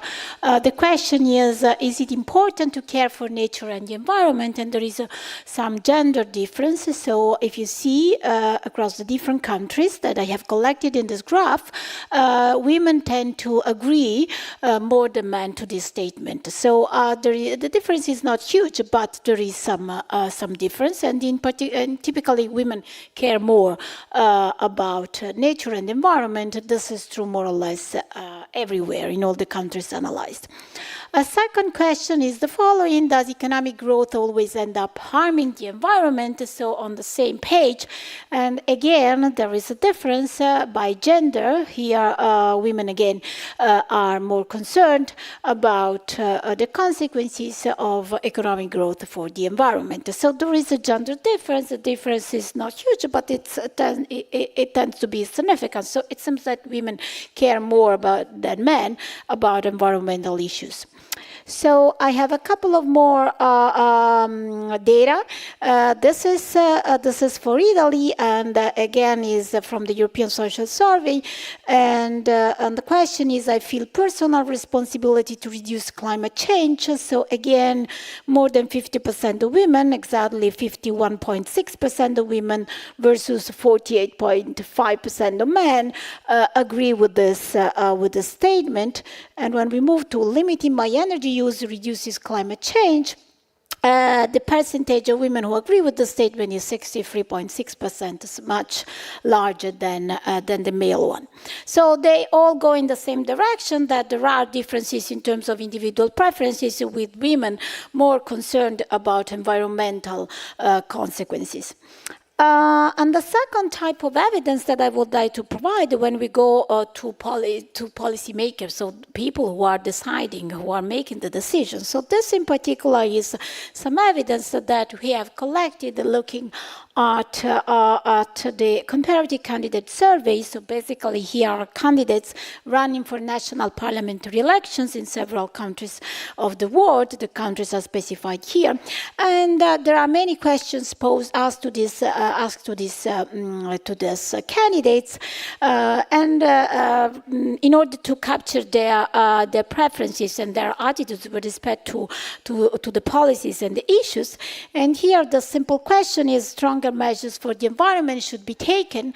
So here again, you see that there is a large percentage of people that agree with the statement, both men and women, so more or less, close to 80%, but again, there is a slight difference with women agree more than men with this statement. So even when it's not only at the individual level when they are in terms of their attitudes and preferences, but it's also when they become decision makers that they seem to care more, let's say, women with respect to men. And the final piece of evidence that I wanted to present you is this, coming from a study that we have conducted, which is related to decisions of firms. So at the firm level here we use Asset4 database, where we have a lot of companies and different years and firms. And basically this is to show that there is a correlation between the presence of managers, of female among managers, but also among directors of this company, and the ESG score of the company. So there are different ways of calculating this. You see different columns, so different specifications of this, let's say, simple analysis. And also when we concentrate on resource use, emissions, environmental innovation, there is a clear positive correlation. Of course, it's very difficult to say whether this has any causal impact, but there is a correlation. So it is true that typically companies where there are more women among managers or directors also care more about the ESG score. So gender diversity seems to matter, and there are different ways to interpret this. We may think about gender differences in social orientation and altruism. There is a long literature in gender studies that point to these differences. There are differences in terms of long-term orientation. This is true also for other issues that has not concern to the environment. There are differences in safety concerns. This is something that we have also studied and we have also observed during the pandemic, for example. So women tend to be more concerned about health consequences, and especially during the pandemic, that was pretty clear. So there are gender differences in safety concerns and also in trust in institutions. So all the things together are somehow related to this relationships that we have found in the data about women taking care of the environment and environmental issues more than men, both when they are individuals, but also when they become somehow decision makers, so at the politicians level or at in firms level. Okay, so there are several theories. I don't want to go into too much into this because I have very, very little time. But there are several theories in the literature because people have studied this. There is a lot of research, and it's also quite, let's say, old. So many people have studied this even in the past. So, so we can reconcile this empirical findings with the idea that there is a so-called socialization theory or the health and safety hypothesis.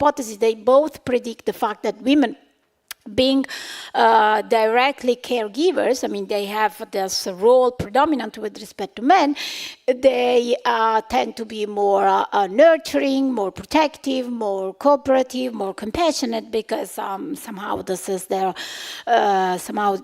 more, I mean, their dominant role in the society.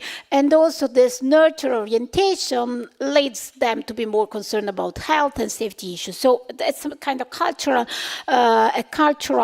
divide, which has to do with the role of men and women in the society. And this translates into higher tendency of having more concerns for the environment, because they give a lot of relevance to health, safety implications, and to altruism. There is also another theory that has been put forward in the past and followed by several analyses, the idea that women somehow are more religious than men, so they somehow think about the nature and the world and the place more with less faith in science and more in religion. So there is some evidence also in this respect, and there are some studies that show this. And this has to do also with the measure of environmental concerns, because somehow there is a higher tendency for women to say that nature is sacred, so devotion to God rather than. So the idea of this theory would be that when we observe differences in these preferences, it's not difference because they really care about the environment, but they care about the nature overall. Another hypothesis has to do with environmental knowledge. So if men have greater scientific knowledge than women, and knowledge is inversely related to concern, it may be that they are less environmental concerned because they know more than women. Women somehow have more concern than male counterparts because they also have different type of knowledge. So, but these are theories. I mean, I'm not saying that these are good or bad or right or wrong, but these are theories that have been put forward by the studies. And the last one has to do with the biological availability hypothesis. So the idea that women somehow have less constraints than men because, again, of the gender division of household labor in many cases, and this facilitates their opportunities to perform private pro-environment behavior. So they participate in more private environmental behaviors than men because for them this is more important. So they care more about somehow everything happening in the household, and so they also have more opportunities to adopt this type of behaviors.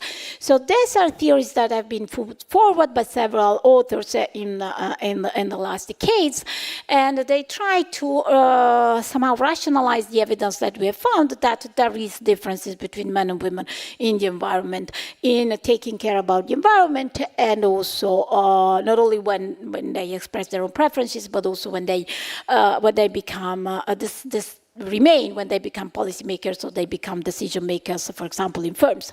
So whatever somehow the reason behind the next step is to understand, so why do we care about this? So we care because, of course, we know that there may be gender differences, and typically women are underrepresented in decision-making positions. So this may also be, so even having a more gender-balanced representation when we take decisions may also help in taking more into account the environmental issues. Thank you very much, Paola. That was fabulous. I'd like to invite Akhil to present.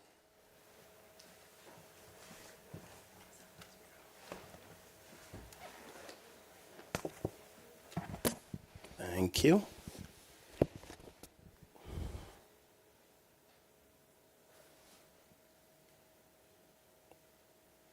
Oh. Which one is it? Hold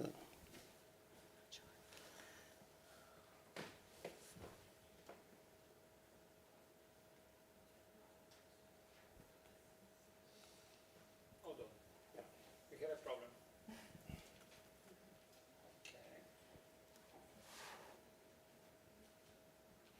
Does that work?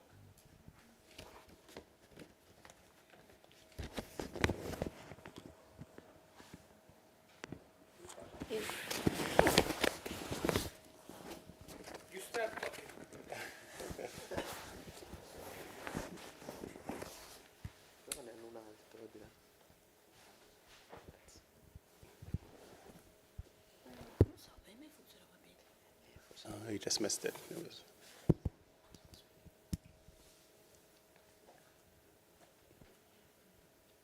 Do we have another presentation? Could we? Is there any reaction from?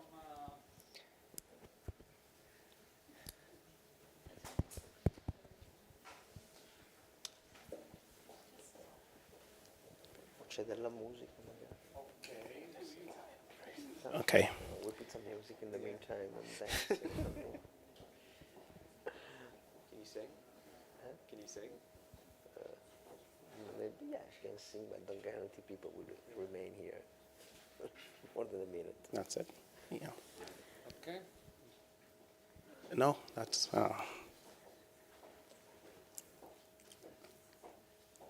It's the one above. It's right there.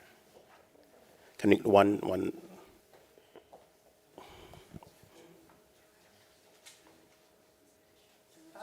c'era? Why? Okay, why don't you go with yours? If they can, se possono metterla, prova. Can you manage to upload Simone's presentation? You have yours, no? Mm-hmm.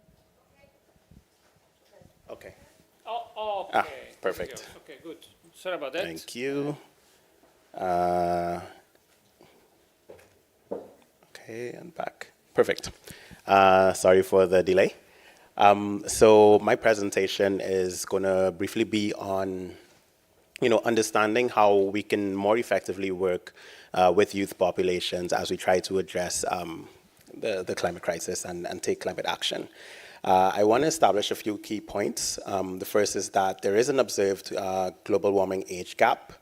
As was discovered by Gallup in 2018, 70% of adults aged 18 to 34 expressed concerns about global warming, while compared to 56% of people aged 55 or older. So this is something that has been established, and we've also seen that younger generations are more actively involved in actions and dialogue around climate change.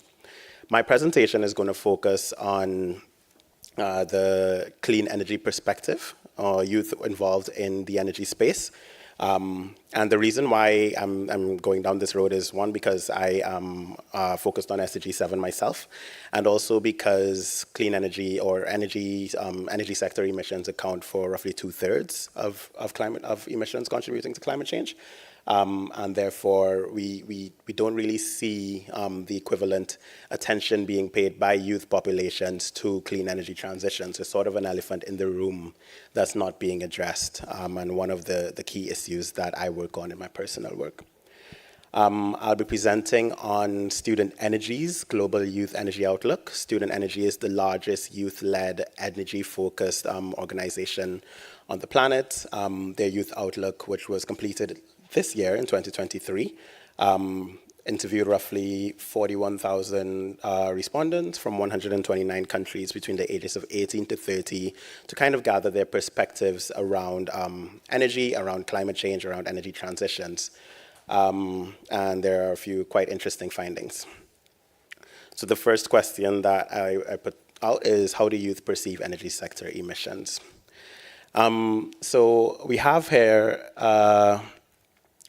a summary of how youth from different regions perceived energy sector emissions and their concerns around the pollution and emissions caused by the global energy system. We have a general trend of there being quite a bit of concern, roughly 70% overall globally, of youth globally reported being either very concerned or moderately concerned about the pollution and emissions caused by climate change. We also see here with the regions that are highlighted in red, there are quite significant levels of concern around these issues, and coincidentally, these are the regions that are most affected by the impacts of climate change and extreme weather events. On the lower end, where there are lower levels of youth being very concerned, correspond to some of the countries that are higher emissions or more industrialized, that have higher emissions or are more industrialized and may not have the same level of emphasis or the same direct impact of climate change on their borders. And this can be due to the direct and personal impact. We all know that younger generations are those that will bear the brunt of the consequences around climate change and the inheritors of the world that we live in. And then there's also the information issue. So as I shared, roughly 73% of youth are concerned about emissions globally from our energy system, and this is a large contributor to this is actually the access that youth have to information more than any other generation before, and how much climate information is circulated in spaces that the youth are privy to on social media and on the platforms that they inhabit. The second two questions that I want to address are, what do youth perceive as the key barrier preventing decarbonization of our energy systems, and which actors youth see as responsible for reducing emissions or slow progress related to emissions reductions. And here we have, as a global average, young people identifying government willpower. So lack of political will, lack of enabling policy environments, lack of enabling regulatory environments as the biggest barrier in achieving sustainable energy transitions in their country. Young people also believe that government, business, and industry are most responsible for reducing greenhouse gas emissions, and that they play the key role in the energy transition in the lead up to 2030. And how can youth and older generations work together? So for me, this set of data was most interesting. We see here generally no more than 40% of youth believe that there are meaningful opportunities to work directly with leaders on sustainable energy issues, be it policymakers or the business and industry. And even less believed that their perspectives and opinions were valued by businesses and policymakers in their countries. So even the disparity here between the light blue bar, which shows that if youth believe there are meaningful opportunities to work with policymakers, and the pink bar, which shows if they feel like their values are appreciated, shows some level of tokenism occurring, where they feel like there are opportunities to work with policymakers, but they don't feel like those values are actually, their opinions are actually valued once they have engaged with these policymakers. And just overall, these levels are quite low for what we're trying to achieve in terms of intergenerational collaboration. And then finally, we asked the youth, have any of these groups ever asked you to provide your thoughts and opinions on energy? And the numbers here are quite low as well in terms of government and the private sector, with no more than 13% of youth feeling that they had actually been approached and asked to provide their thoughts and opinions on energy. So the data clearly shows that youth are seeking partnership and recognition. Many of them, are looking for these opportunities to engage with policymakers. They don't feel currently that these opportunities exist. They also hold policymakers and the private sector most responsible for taking action with regards to climate change and energy transitions. So how can we create this enabling environment? Firstly, we can involve youth in policymaking and decision-making processes, not just at the stakeholder engagement phase at the start, but throughout, ongoing involvement in implementation. And this really needs transparent advisory mechanisms and transparent mechanisms to facilitate this continued ongoing engagement where youth can check in and are involved in the processes as they develop. We can also provide funding and technical experience to youth-led projects with climate benefits. Even though youth-led projects are usually of a much smaller scale, there are many of them, and there are many youth who are working toward these challenges, particularly in the Global South. And so there would be a huge benefit to providing more avenues for funding, more avenues for that startup capital that can help get a lot of these, bottom-up, fit-for-purpose solutions that are quite eligible for these for the environment or the context that these youth experience and live in, off the ground with that funding and that technical experience to help them get their businesses to where it needs to be. And then, of course, establishing youth-friendly policies that attracts and regulate investment into climate and renewable energy-related startups.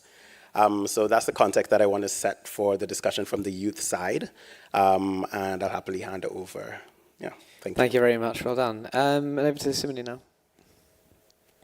Can we load the presentation, please? So in the meantime, I'm happy to say hello to everybody, and thank you so much for having me here in this conference with such high level of participant, and the pleasure and honor to present a special ad hoc research we did for Vision for this conference. So never seen a result, never seen before, and it's an experiment because the research is focused on Italy, so it's narrow looking in terms of geography, but the topic is super interesting because, let's say, something like changing around the climate change. So we are trying to address the payoff, the conference action beyond words, not addressing so the why issues that has been extremely well represented in the previous presentation, but more talking about the what, and I hope also it goes. Now, let's see. Yes, just a second. So the aim is to address mainly, of course, policy making and inform the communication environment about these topics. To make it brief, let's go. So we carried out really few days ago a survey, about 1,000 people interviewed in Italy, adult people, so aged more than 18 years old. And we address a few questions. Maybe I should sing to make it change. So first of all, data shows, at least in the declaration level, that the perception of concern is extremely high. This is the basement usually of conversation about climate change. So let's say the perception of risk is already arrived in the population. Many years of communication, action, civil action, and so on have reached the objective or arise the perception of concern and worry. 50% of the population is, on a scale 1 to 10, scores 9 and 10, so it's very worried. If this would be an election, gosh, we already have the majority to form the government. Only with the very worried people, including also the, let's say, worried at the middle level, we have a great majority also to change the constitution, probably. This just to say that these are really big numbers. Maybe it's a declaration, probably stress a bit the position a bit more than reality, but for sure the topic is really extremely strongly arrived within the population. So the research now shows what this implies in terms of consequences. First of all, just to say that these affect the level of electoral participation. People more involved in one issue that is considered relevant tends to vote more. Climate change increased 100% the participation on the left area, 50% the participation in the center area of the policy arena, and 0.3% the right side. So in some way, it's a left-wing issue to sustain political participation. In terms of profile, not surprising, as we already have a discussion in the previous minutes with the other two speakers, female are more concerned about this issue, as well as there is a trend connecting age to concern. Younger being more interested and worried than senior. Another interesting variable is the presence of children within the family, which in some way has the effect to increase the worry, the concern, because in some way these families have a farther looking in terms of time because they have children compared to the ones that don't have a kind of second generation upcoming. So I'm not going to bother you too much with numbers, but this was useful to make the ground of the main structure of these demos and opinion dynamics, because they are present all within also the other indicators.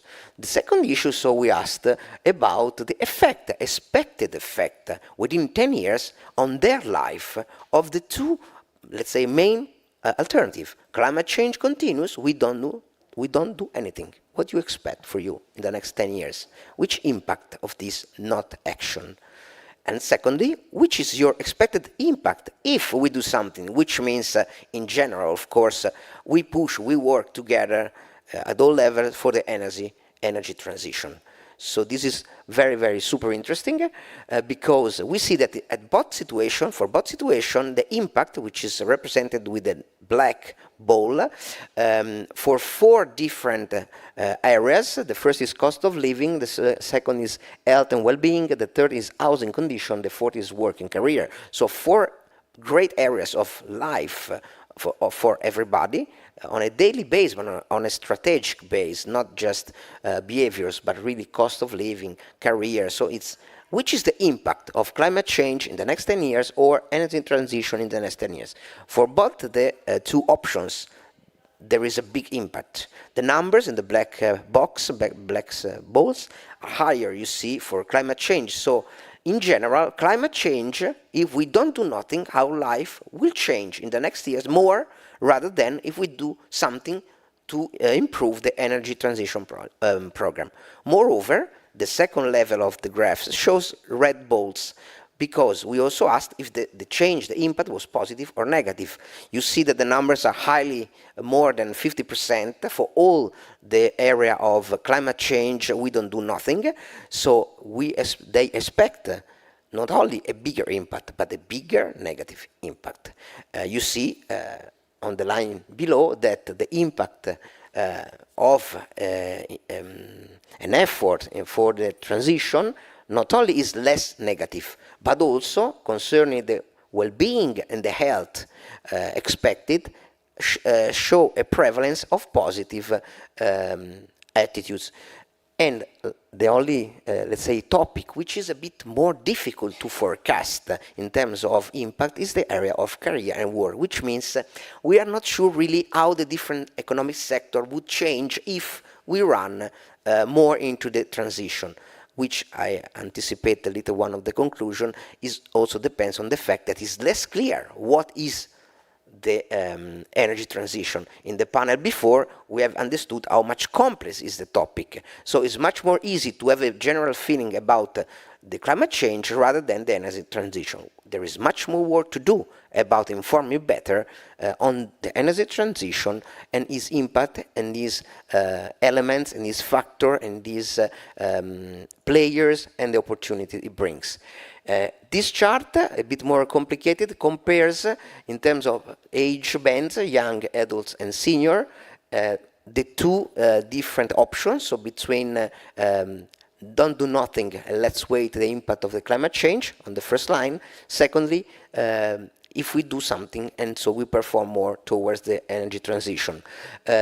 Don't go into details, but the point is that not only the impact is higher among the younger, but is more positive, more negative for the option of the climate change not stopped, while it is unsure, let's say, a bit more balanced when we talk about the energy transition, showing again the fact that even though this area could have an opportunity to prevail in the public opinion, still there is work to do because too many issues are not clear, and worrying about the climate change risk is not enough to let the other option prevail in terms of a net comparison. So then we asked, but who is the cause? Where is the cause of the climate change? And 88% of the interview, which means a great majority, are sure that human activities have an impact. So it's our fault. It doesn't depend only on the, let's say, general change of nature, because this is a natural cycle. The great majority of Italian people are persuaded that human behaviors have an impact. And now we arrive to the last point that already has been touched before. We didn't ask who is responsible. Oh, no, there is another thing interesting before, sorry.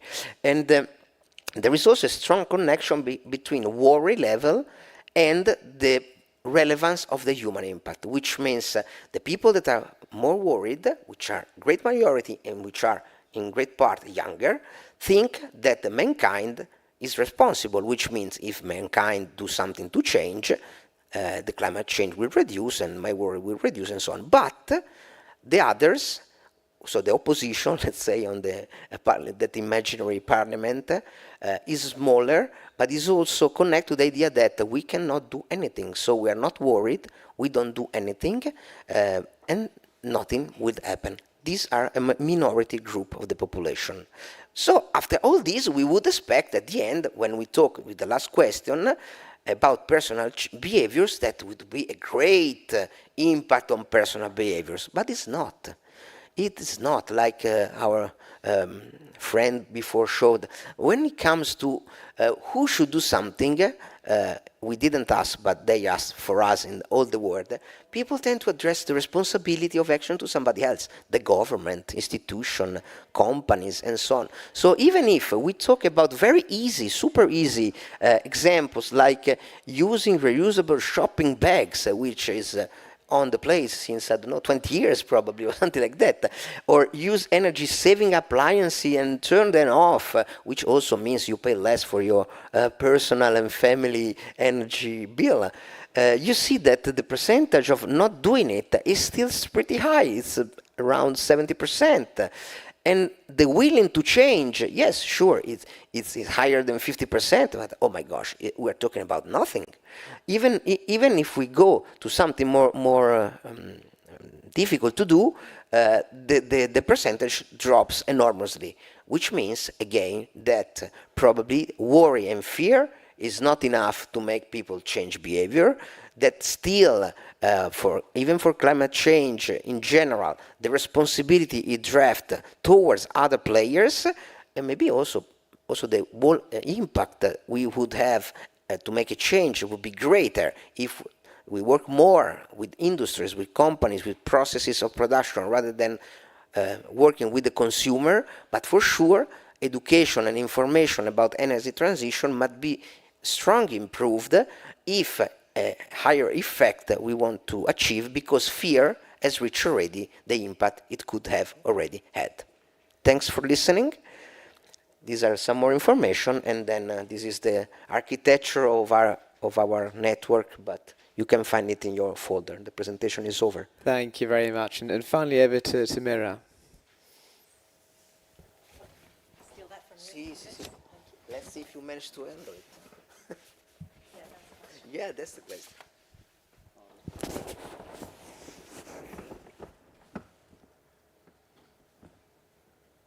Which is the button? The big green one. Big green one. But it doesn't work just because you press it, eh? No. No? Is it a clicker problem? Is it a slide problem? Just try to press. Just keep pressing it. Great. Do you know where I should be pointing it? Sorry. Yeah, thanks. Now we've gone way ahead. Thanks. Which is the back one? Thanks. Thank you. All right. Okay, hi. My name is Mira, as I said earlier. My job this afternoon or evening, after all of this really interesting data, is to try and bring together quite literally the threads to talk about what we might do with some of that data and how we apply it. We're going to be speaking about intersections, and here the job is not to go into every possible intersection of climate effects, because we could go to the nth degree of every identity in terms of, you get global north, global south, cities, rurals, religion, caste, gender, age. We're going to talk a little bit how we tackle those intersections. I like the metaphor of weaving to talk about intersections, because you have these threads of seemingly identical bodies that then come together in all of these different webbed ways.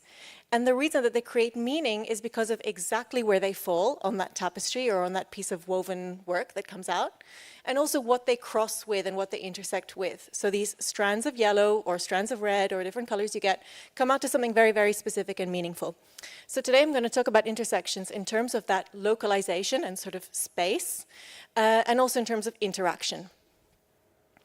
So I'm actually going to flip the age question the other way around, because this was something really surprising that I learned a few weeks ago. And a Eurocentric or European lens comes out in so many different ways that we don't even realize.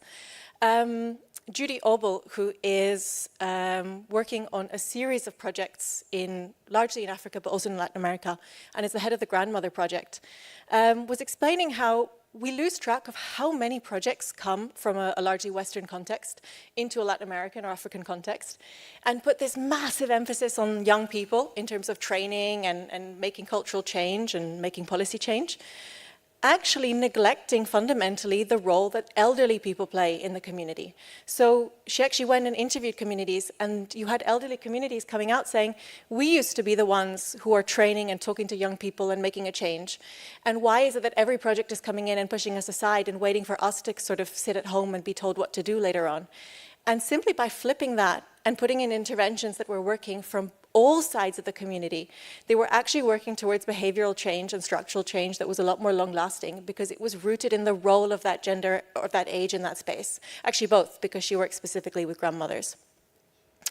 Likewise, another interesting example, again from a few weeks ago, was I met Lefteris Arapakis, who started Enalea. Now he himself is extremely young, he's all of 29, and his project works at this excellent intersection of age and gender. You have his father, who knows every fisherman in Greece, and somehow has been that springboard into allowing him to be this connection to all the different communities you have in a country. You have Lefteris, who himself is younger, has that drive and that sense of responsibility that Akil was talking about, that is not so visible in the over 60s and over 70s, especially in Greece. But the hidden thing, he says here, together with the fishers, and this is essential because he's really working on reshaping how the male fishing community is seen in Mediterranean countries. But what's not pictured is the whole behind-the-scenes groundwork he did of going to every single wife and daughter of the fishermen. So when he went and met the fishermen in the morning and tried to convince them to be part of this marine plastic cleanup job, they were like, I'm not sure, etc. He went to the influencers, he went to the environmental fishermen. And he then went to the bodegas and the shops and the cafes of the wives and daughters and spoke to them. And the next day, the fishermen come back to him saying, yeah, we're on board. So gender comes into play not only in our preferences, and there's excellent, we're coming to later on analyzing some of the data that Paula showed us, but also in specifically the role that that gender plays in a specific community. And that's what I mean about that location and figuring out what we do with that. Then there are separate examples that we can go into separately. When I was preparing this, someone said, they're going to ask you about Barbie. And I was like, why the hell are they going to ask me about Barbie? This is a thing about climate. Yeah, because every gender conversation these days is about Barbie. Well, lo and behold, actually, Barbie is an excellent illustration for my second point about intersection. And I'm going to talk about that in two ways.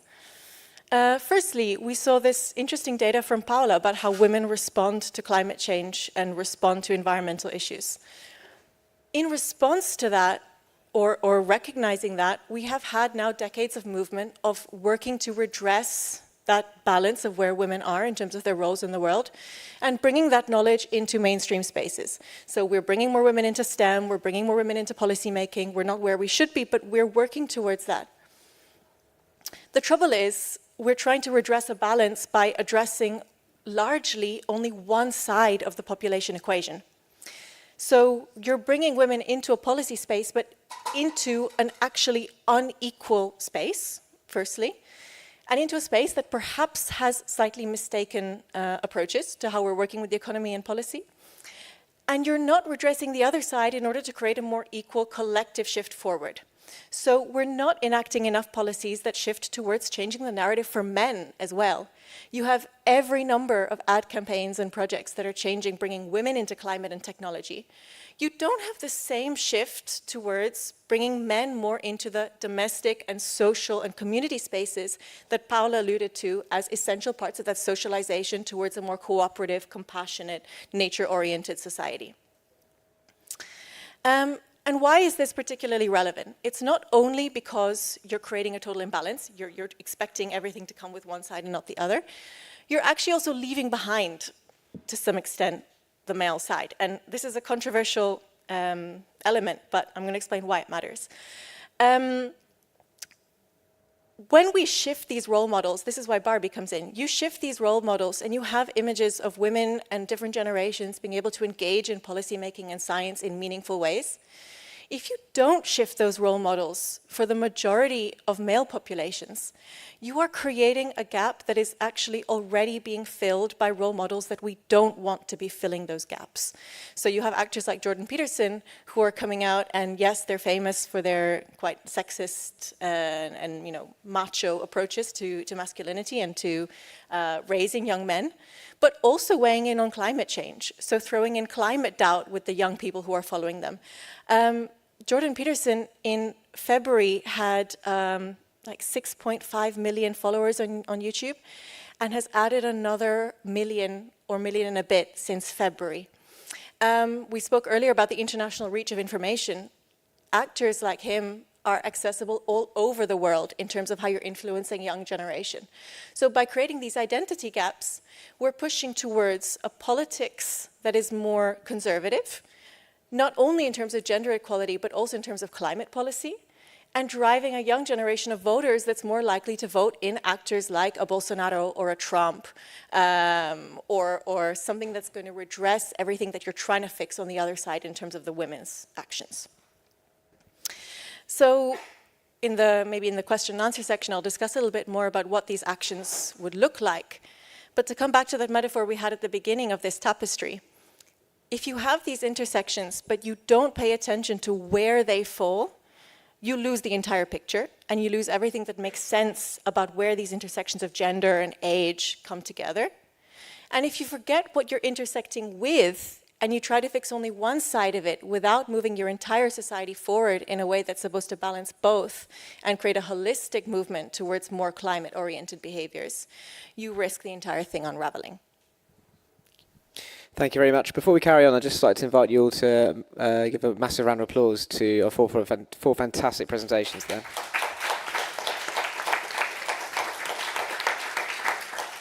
Bravo, thank you. So just to begin, a few questions up here, and I'm going to put these individually to you, but please feel free to interact and challenge each other. Beginning with Paola. So from your findings and from everyone else's findings, we can clearly deduce that women on the whole seem to care more about the environment than men. I mean, what can be done, do you think, to correct this imbalance in attitudes, and do you think gender-specific attitudes work, responses work?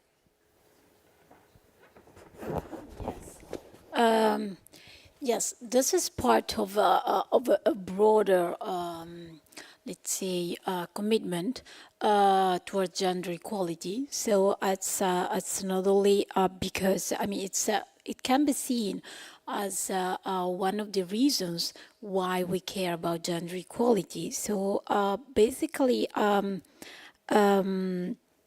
we look at the environment, it's one of the issues where we see this type of different preferences, but also different agenda of men and women when they are politicians, when they are in charge of firms. So if the agenda is different, we really care about having a gender-balanced leadership. So the argument is not only related to the climate change, it's broader. It's creating a more inclusive place and more inclusive decision-making positions, because they really matter. Then they transform into policies, they transform into actions, and they transform into results. So it's going to be very difficult if we only have men in decision-making positions, but the same may happen to other dimensions of diversity. But if we build a more inclusive society and we include more people in taking the decisions, that's going to change. I study, for my research and my job, I study gender economics, and I also, thanks to the contribution of AXA Research Fund and AXA Italy, I also direct a research lab, which is called the AXA Research Lab on Gender Equality. So we have done a lot of research in this area. And actually, a larger part of our research suggests that not only we need to, not only there is a link between policies and measures that can be introduced in order to have more gender balance. For example, having men more involved into domestic activities, into childcare, into housework. So having more equality starting from the family, and then in the labor market, and then in education, the STEM puzzle, and all these things. So not only we with this action, with this type of actions, with this type of interventions, when we create better opportunities to be inclusive for having both for men and women with this type of policies. So we create better opportunities for, let's say, having gender equality in education, in the labor market, in decision-making positions. But at the same time, the fact that we have a more gender balanced, if we are able to have a more gender balanced leadership, this in turn may have an impact on the policies that we implement. So on the agenda, on what we decide for, and what are the main topics and the main issues. So it will reinforce the same mechanism. So our research clearly suggests that it's a double relationships. On one side, if we promote gender balance starting from home, starting from more involvement of men into housework, childcare, etc., we end up giving more opportunities and having gender balance in the labor market. But on the other side, this is going to change the agenda, because people who decide also decide the agenda on which we decide. So this is going to be more inclusive at the end. So we really need to give action on both sides, both in terms of the policies to promote the leadership, and then in terms of the board gender balanced leadership to promote the policies. And at the end, another thing that is important that we have not addressed so far is that at the end, all this type of virtuous circle that one can create through actions is going to be beneficial, not for just one group or for an intersection of group, but it's going to be beneficial, let's say, to overall. So there is a gain there for in terms of output, in terms of growth, in terms of sustainability. So this is also why our sustainable development goals do not only include, they include a lot of these intersections that we have discussed before.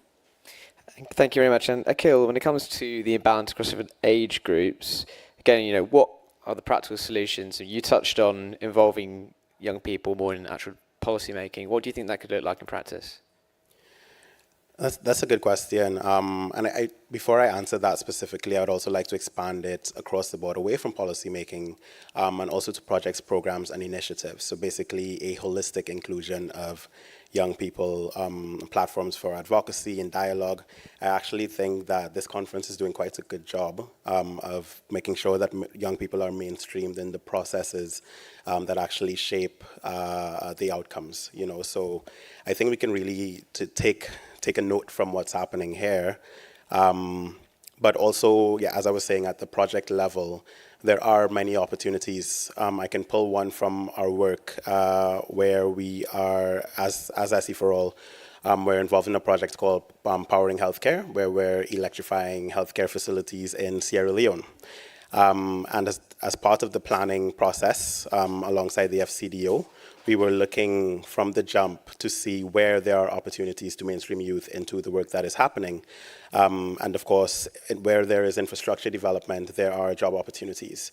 So in an attempt to kind of, empower youth, but also empower young women, we've created traineeship opportunities for 10 young women who are actively working with the project developers in Sierra Leone to gain hands-on experience, on how they can, on solar installations, breaking that kind of narrative that the developers have that is quite ingrained, that women can't do this work, and enabling young women to have a foot in the door and to build on-the-job capacity so that they can actually get involved in this sector themselves. And hopefully if we can scale this kind of model of getting youth and young women involved in infrastructure projects, of which there are plentiful, and there will be many more if we are to have a clean energy transition across the global south, where there are still huge gaps in energy access.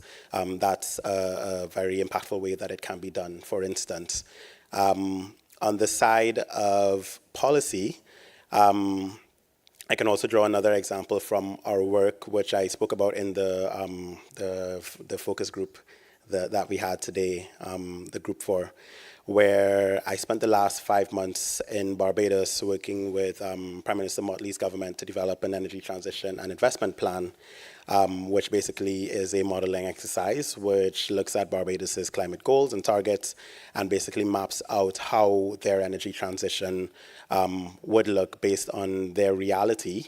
And what are the technologies that are expected to come online, what volumes of these technologies for the decarbonization of their power sectors, decarbonization of transport, etc., using a least cost analysis modeling process. And then from there, we've done a socioeconomic analysis to understand what jobs will be coming online for each of these technologies. Then we've gone to the education sector and to the labor sector, so the Ministry of Education, the universities, the primary and secondary schools, the vocational institutions, and said this is what we've had conversations with them to understand, where they are in terms of clean energy curriculum, where they are in terms of building this capacity for young people to get involved in the sector, and we've basically mapped out, based on the technologies and the job needs that the modeling has highlighted, what they will need to be what skills they'll need to be developing over the next 15 years, because Barbados has really, really ambitious climate targets to enable this homegrown skills and this homegrown capacity to deliver this transition. And so at a very high policy level, at the planning stage, we've been able to incorporate youth. And then from there, we'll be looking to see how we can implement this and how we can change curriculum in a very targeted and specific way to ensure that the energy transition is building the capacity of youth. And then how are we opening doors to ensure that youth are integrated into the actual projects that come out of this enabling environment that is being created. So this is just a practical example of how it could look. I know we don't have much time, so I'll give it back to you. Thank you. Yeah, no, just on that, it'd be great if you give the audience the opportunity to ask some questions. Maybe we'll skip to that. Does anyone like to put any questions to our panelists? Ooh, we've got one at the back.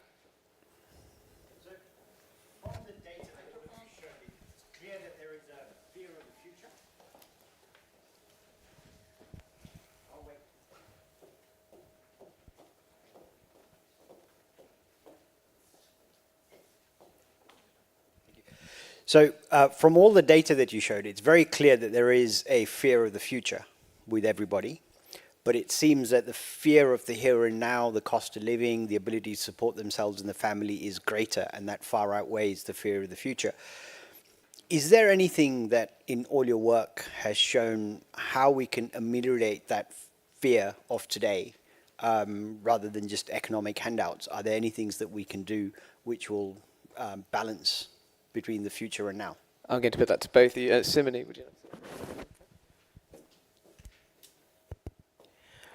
Okay, thanks.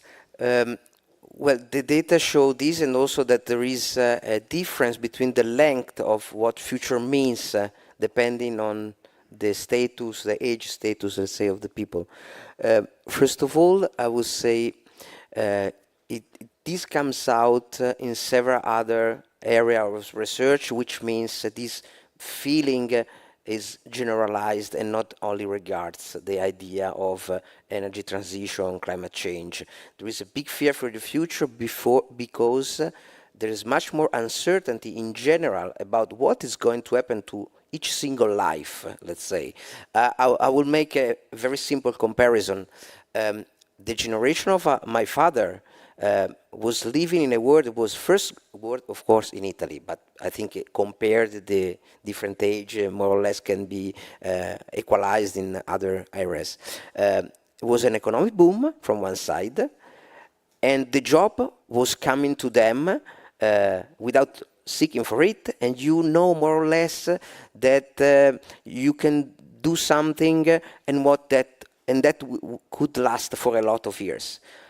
Now, and since many years, the idea is that flexibility, choice, freedom, the opportunities, and so on.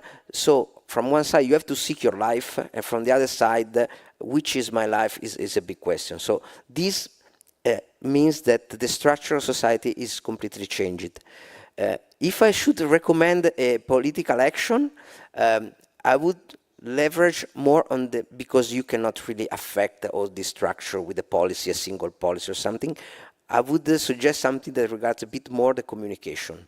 Because if, for example, they manage to talk about the future, not putting one group against the other, because you have to pay cost now, but the benefit in the future will regard somebody else.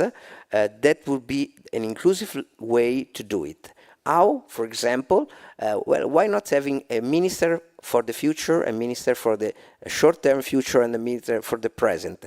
So somebody that so the three different voices are not by category, young and old, or by sector, economic, infrastructure, energy, but they are, we take care of you now, we take care of you in 5 years' time, we take care of you in 10 years' time. This would be at least a way to create the idea that there is a political setting about everybody for any time.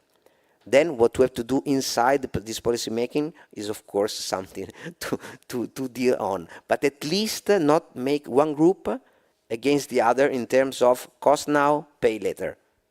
Mira? That really, though, is, that really is one of the biggest questions in terms of, but not really only in terms of gender and age. That really is when we're coming down to every climate action, and I think it speaks to all of our topics that we've had today, be it in the energy transition, or be it in renewables, be it in raw materials extraction. That fear of how are you going to face what you have today is very strong. If I had the answer to how to resolve that, I think I'd be very rich and famous. We're listening to a panel where we are all in the middle of a community that says we are working towards X sustainable development. And if even within that, we are scared about whether tomorrow the cities that we know will still exist, or we're scared about whether the job that we have will exist, it's very hard at that point to speak to how you're going to fix that from communities that are a lot more badly affected. I do think that coming back into what we were speaking about earlier, whenever you're implementing a solution, speaking to your collateral actors is probably one of the best ways we can work to kind of assuaging that fear and making your interventions more successful. If you have a target population for an intervention for something to do with climate change tomorrow, speaking to all of those collateral actors that make that community function can mean that the system feels more supported and ready to affront that challenge, and also ends up implementing it a lot more effectively and more rapidly. Wonderful. That is sadly all we've got time for, but once again, please hands together for our 4 fabulous panelists.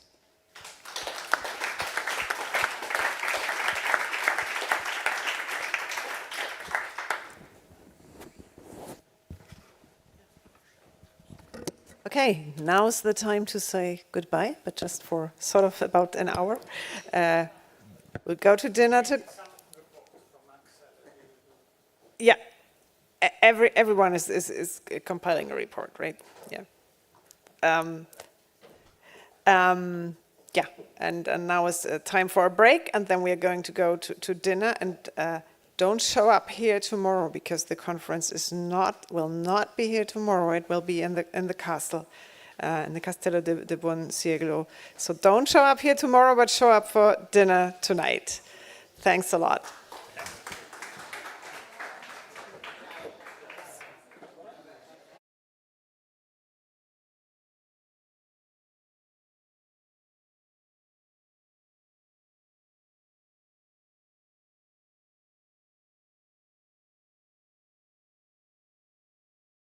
Thank you.